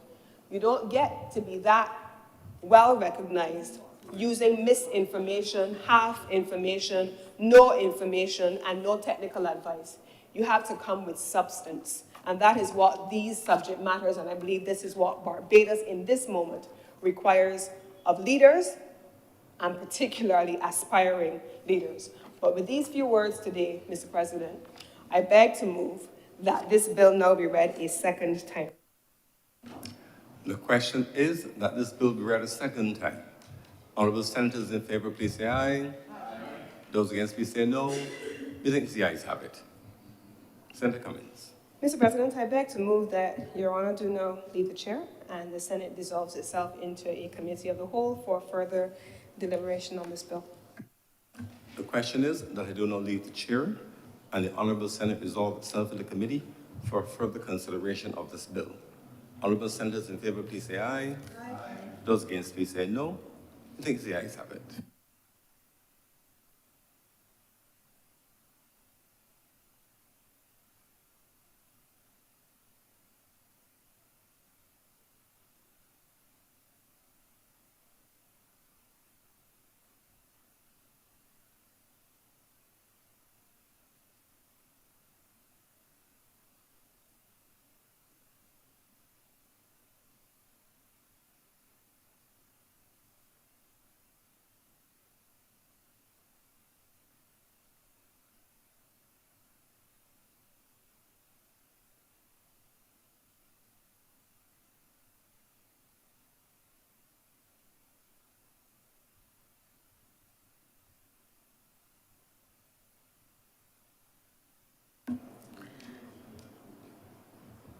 The Senate is now in committee.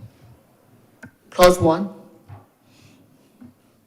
Madam Chair, I beg to move that Clause 1 stand part. The question is that Clause 1 do now stand part. Will all honourable senators in favour please say aye? Aye.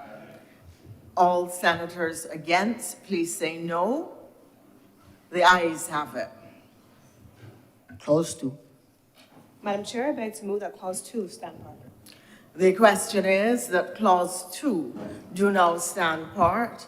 Will all honourable senators in favour please say aye? Aye. Those against, would you please say no? The ayes have it. Madam Chair, I beg to move that you do not report to His Honour the President the passing of one bill in committee. The question is that I do now report to His Honour the President the passing of one bill in committee. Will all honourable senators in favour please say aye? Aye. Those against, would you please say no? The ayes have it.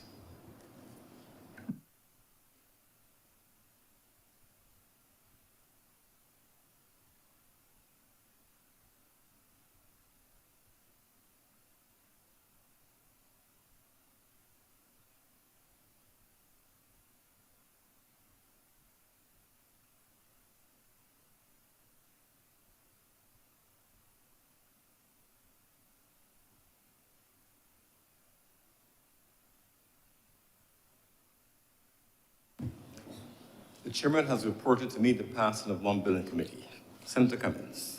Mr. President, I beg to move that this bill now be read a third time. The question is that this bill be read a third time. Will all honourable senators in favour please say aye? Aye. Those against, please say no. I think the ayes have it.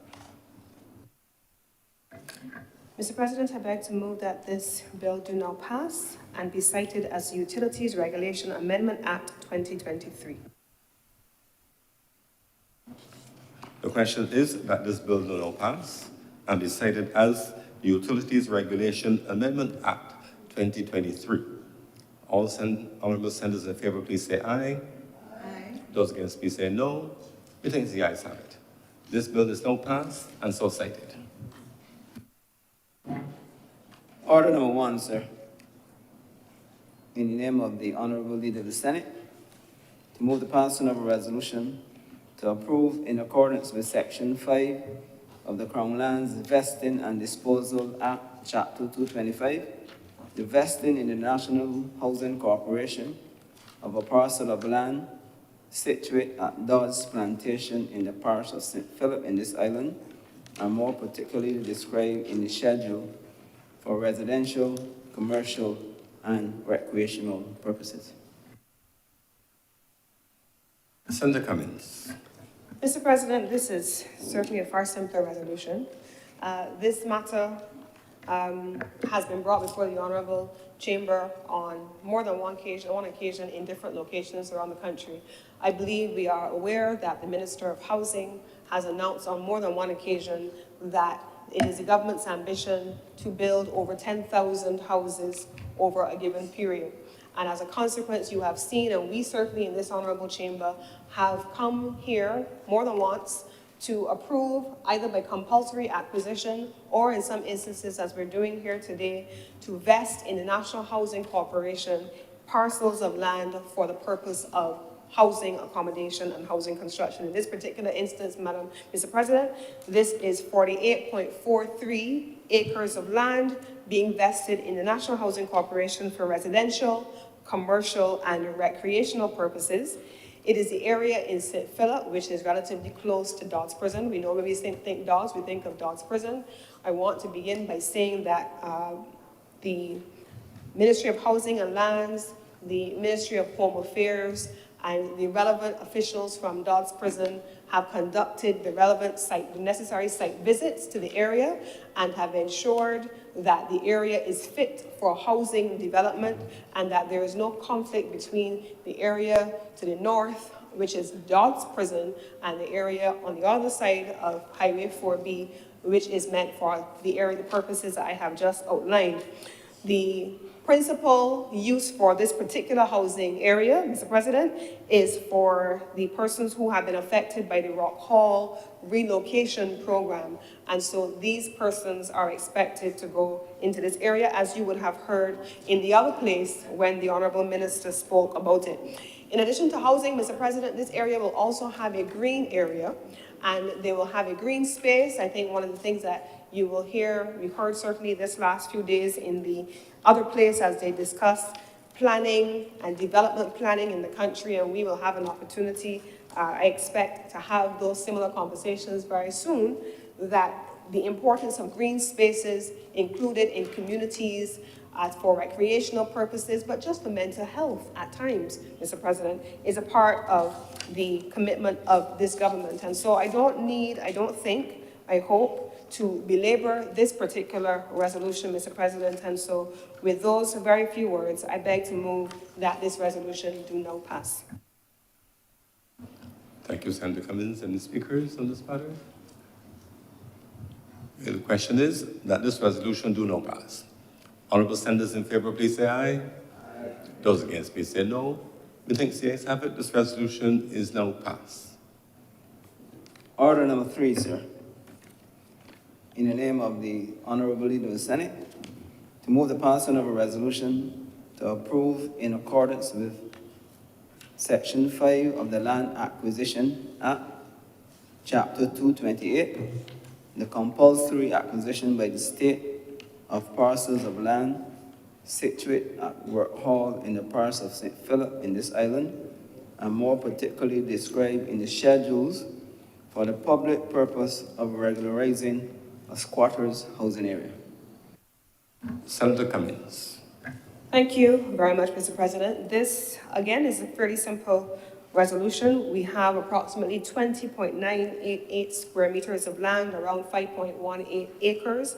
And this particular area, Mr. President, constitutes 7 different parcels of land, 4 of which are vacant. The remaining pieces, three plots of land, Mr. President, have some structures on them, and there are persons who have, and I don't think that we as a government typically talk about squatters per se, we talk about unplanned settlements. I think that's what we call unplanned settlements. And so in this area, Mr. President, we are compulsorily acquiring this land in order to have housing development in the area for the persons that are there. And so there was a social survey conducted to assess what actually obtains in the area, what are the conditions of the area, and the findings and the recommendations coming from the Ministry of Housing and Lands were that you should acquire the lands, all 7 parcels of the land comprising 21.062.4 square meters, and that land would be used to regularize the housing arrangements for persons at Work Hall, St. Philip. And with these, again, very few words, Mr. President, I beg to move that this resolution do not pass. Any speakers? The question is that this resolution do not pass. Honorable Senator Maynard. Thank you, Mr. President. I do not mean to detain this chamber, but I feel, Mr. President, obligated to say something this matter, Mr. President. Mr. President, this government is making tremendous effort to regularize matters that arose because people encroached on people's property, occupied it, and were aided and abetted by those in charge. And it will cost the taxpayers of this country large sums of money to fix the problems of moving the people and to fix our water supplies in another area. And I really think that it is fine to have the political benefits of votes in the constituency, but it comes at tremendous cost. And while what might happen in St. Philip can be regularized by moving the persons, what will have to happen, sir, in the Bell, we will all pay for, because we will have to spend large sums of money as proposed on the billboard that we saw to protect the water table and put in the sewer system. But Mr. President, the problem of squatting, and I don't call it unplanned settlements at all, the problems of squatting in this country are real, and it probably speaks to the level of lack of respect for people's property, where people will encroach on property and the landowner who pays the taxes and is responsible for all that happens has to stand up and fight to retain your property. And I don't know if there's an easy solution, because it is not, you cannot take matters into your own hands when someone comes and puts a structure on your property. You have to seek your redress in the courts and employ lawyers at great cost, and sometimes you lose. And it is something that needs to be discouraged. I don't know if there's anyone who has the heart, any elected officials who stand in any chamber that has the heart to address it in the public, but it's something that needs to be discouraged, Mr. President. It is painful, Mr. President, when you see not wealthy people, poor people lose property because someone squatted on it, or someone had an encroachment and occupied a large portion of it, and when the appropriate time has passed, they claim it. And it's a national problem, and it's happening more and more, Mr. President, and it needs to be discouraged. That's all I have to say, Mr. President. I thank you.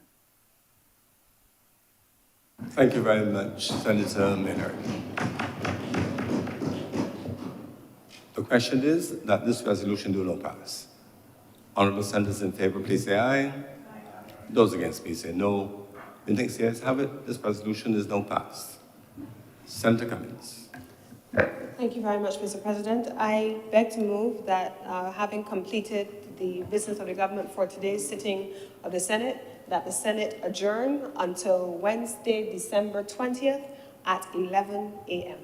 Wednesday, December 20th at 11 a.m. The question is that the Honorable the Senate be now adjourned until Wednesday, December 20th at 11 a.m. Honorable Senators in favor, please say aye. Those against, please say no. Methinks the ayes have it. The Senate stands adjourned.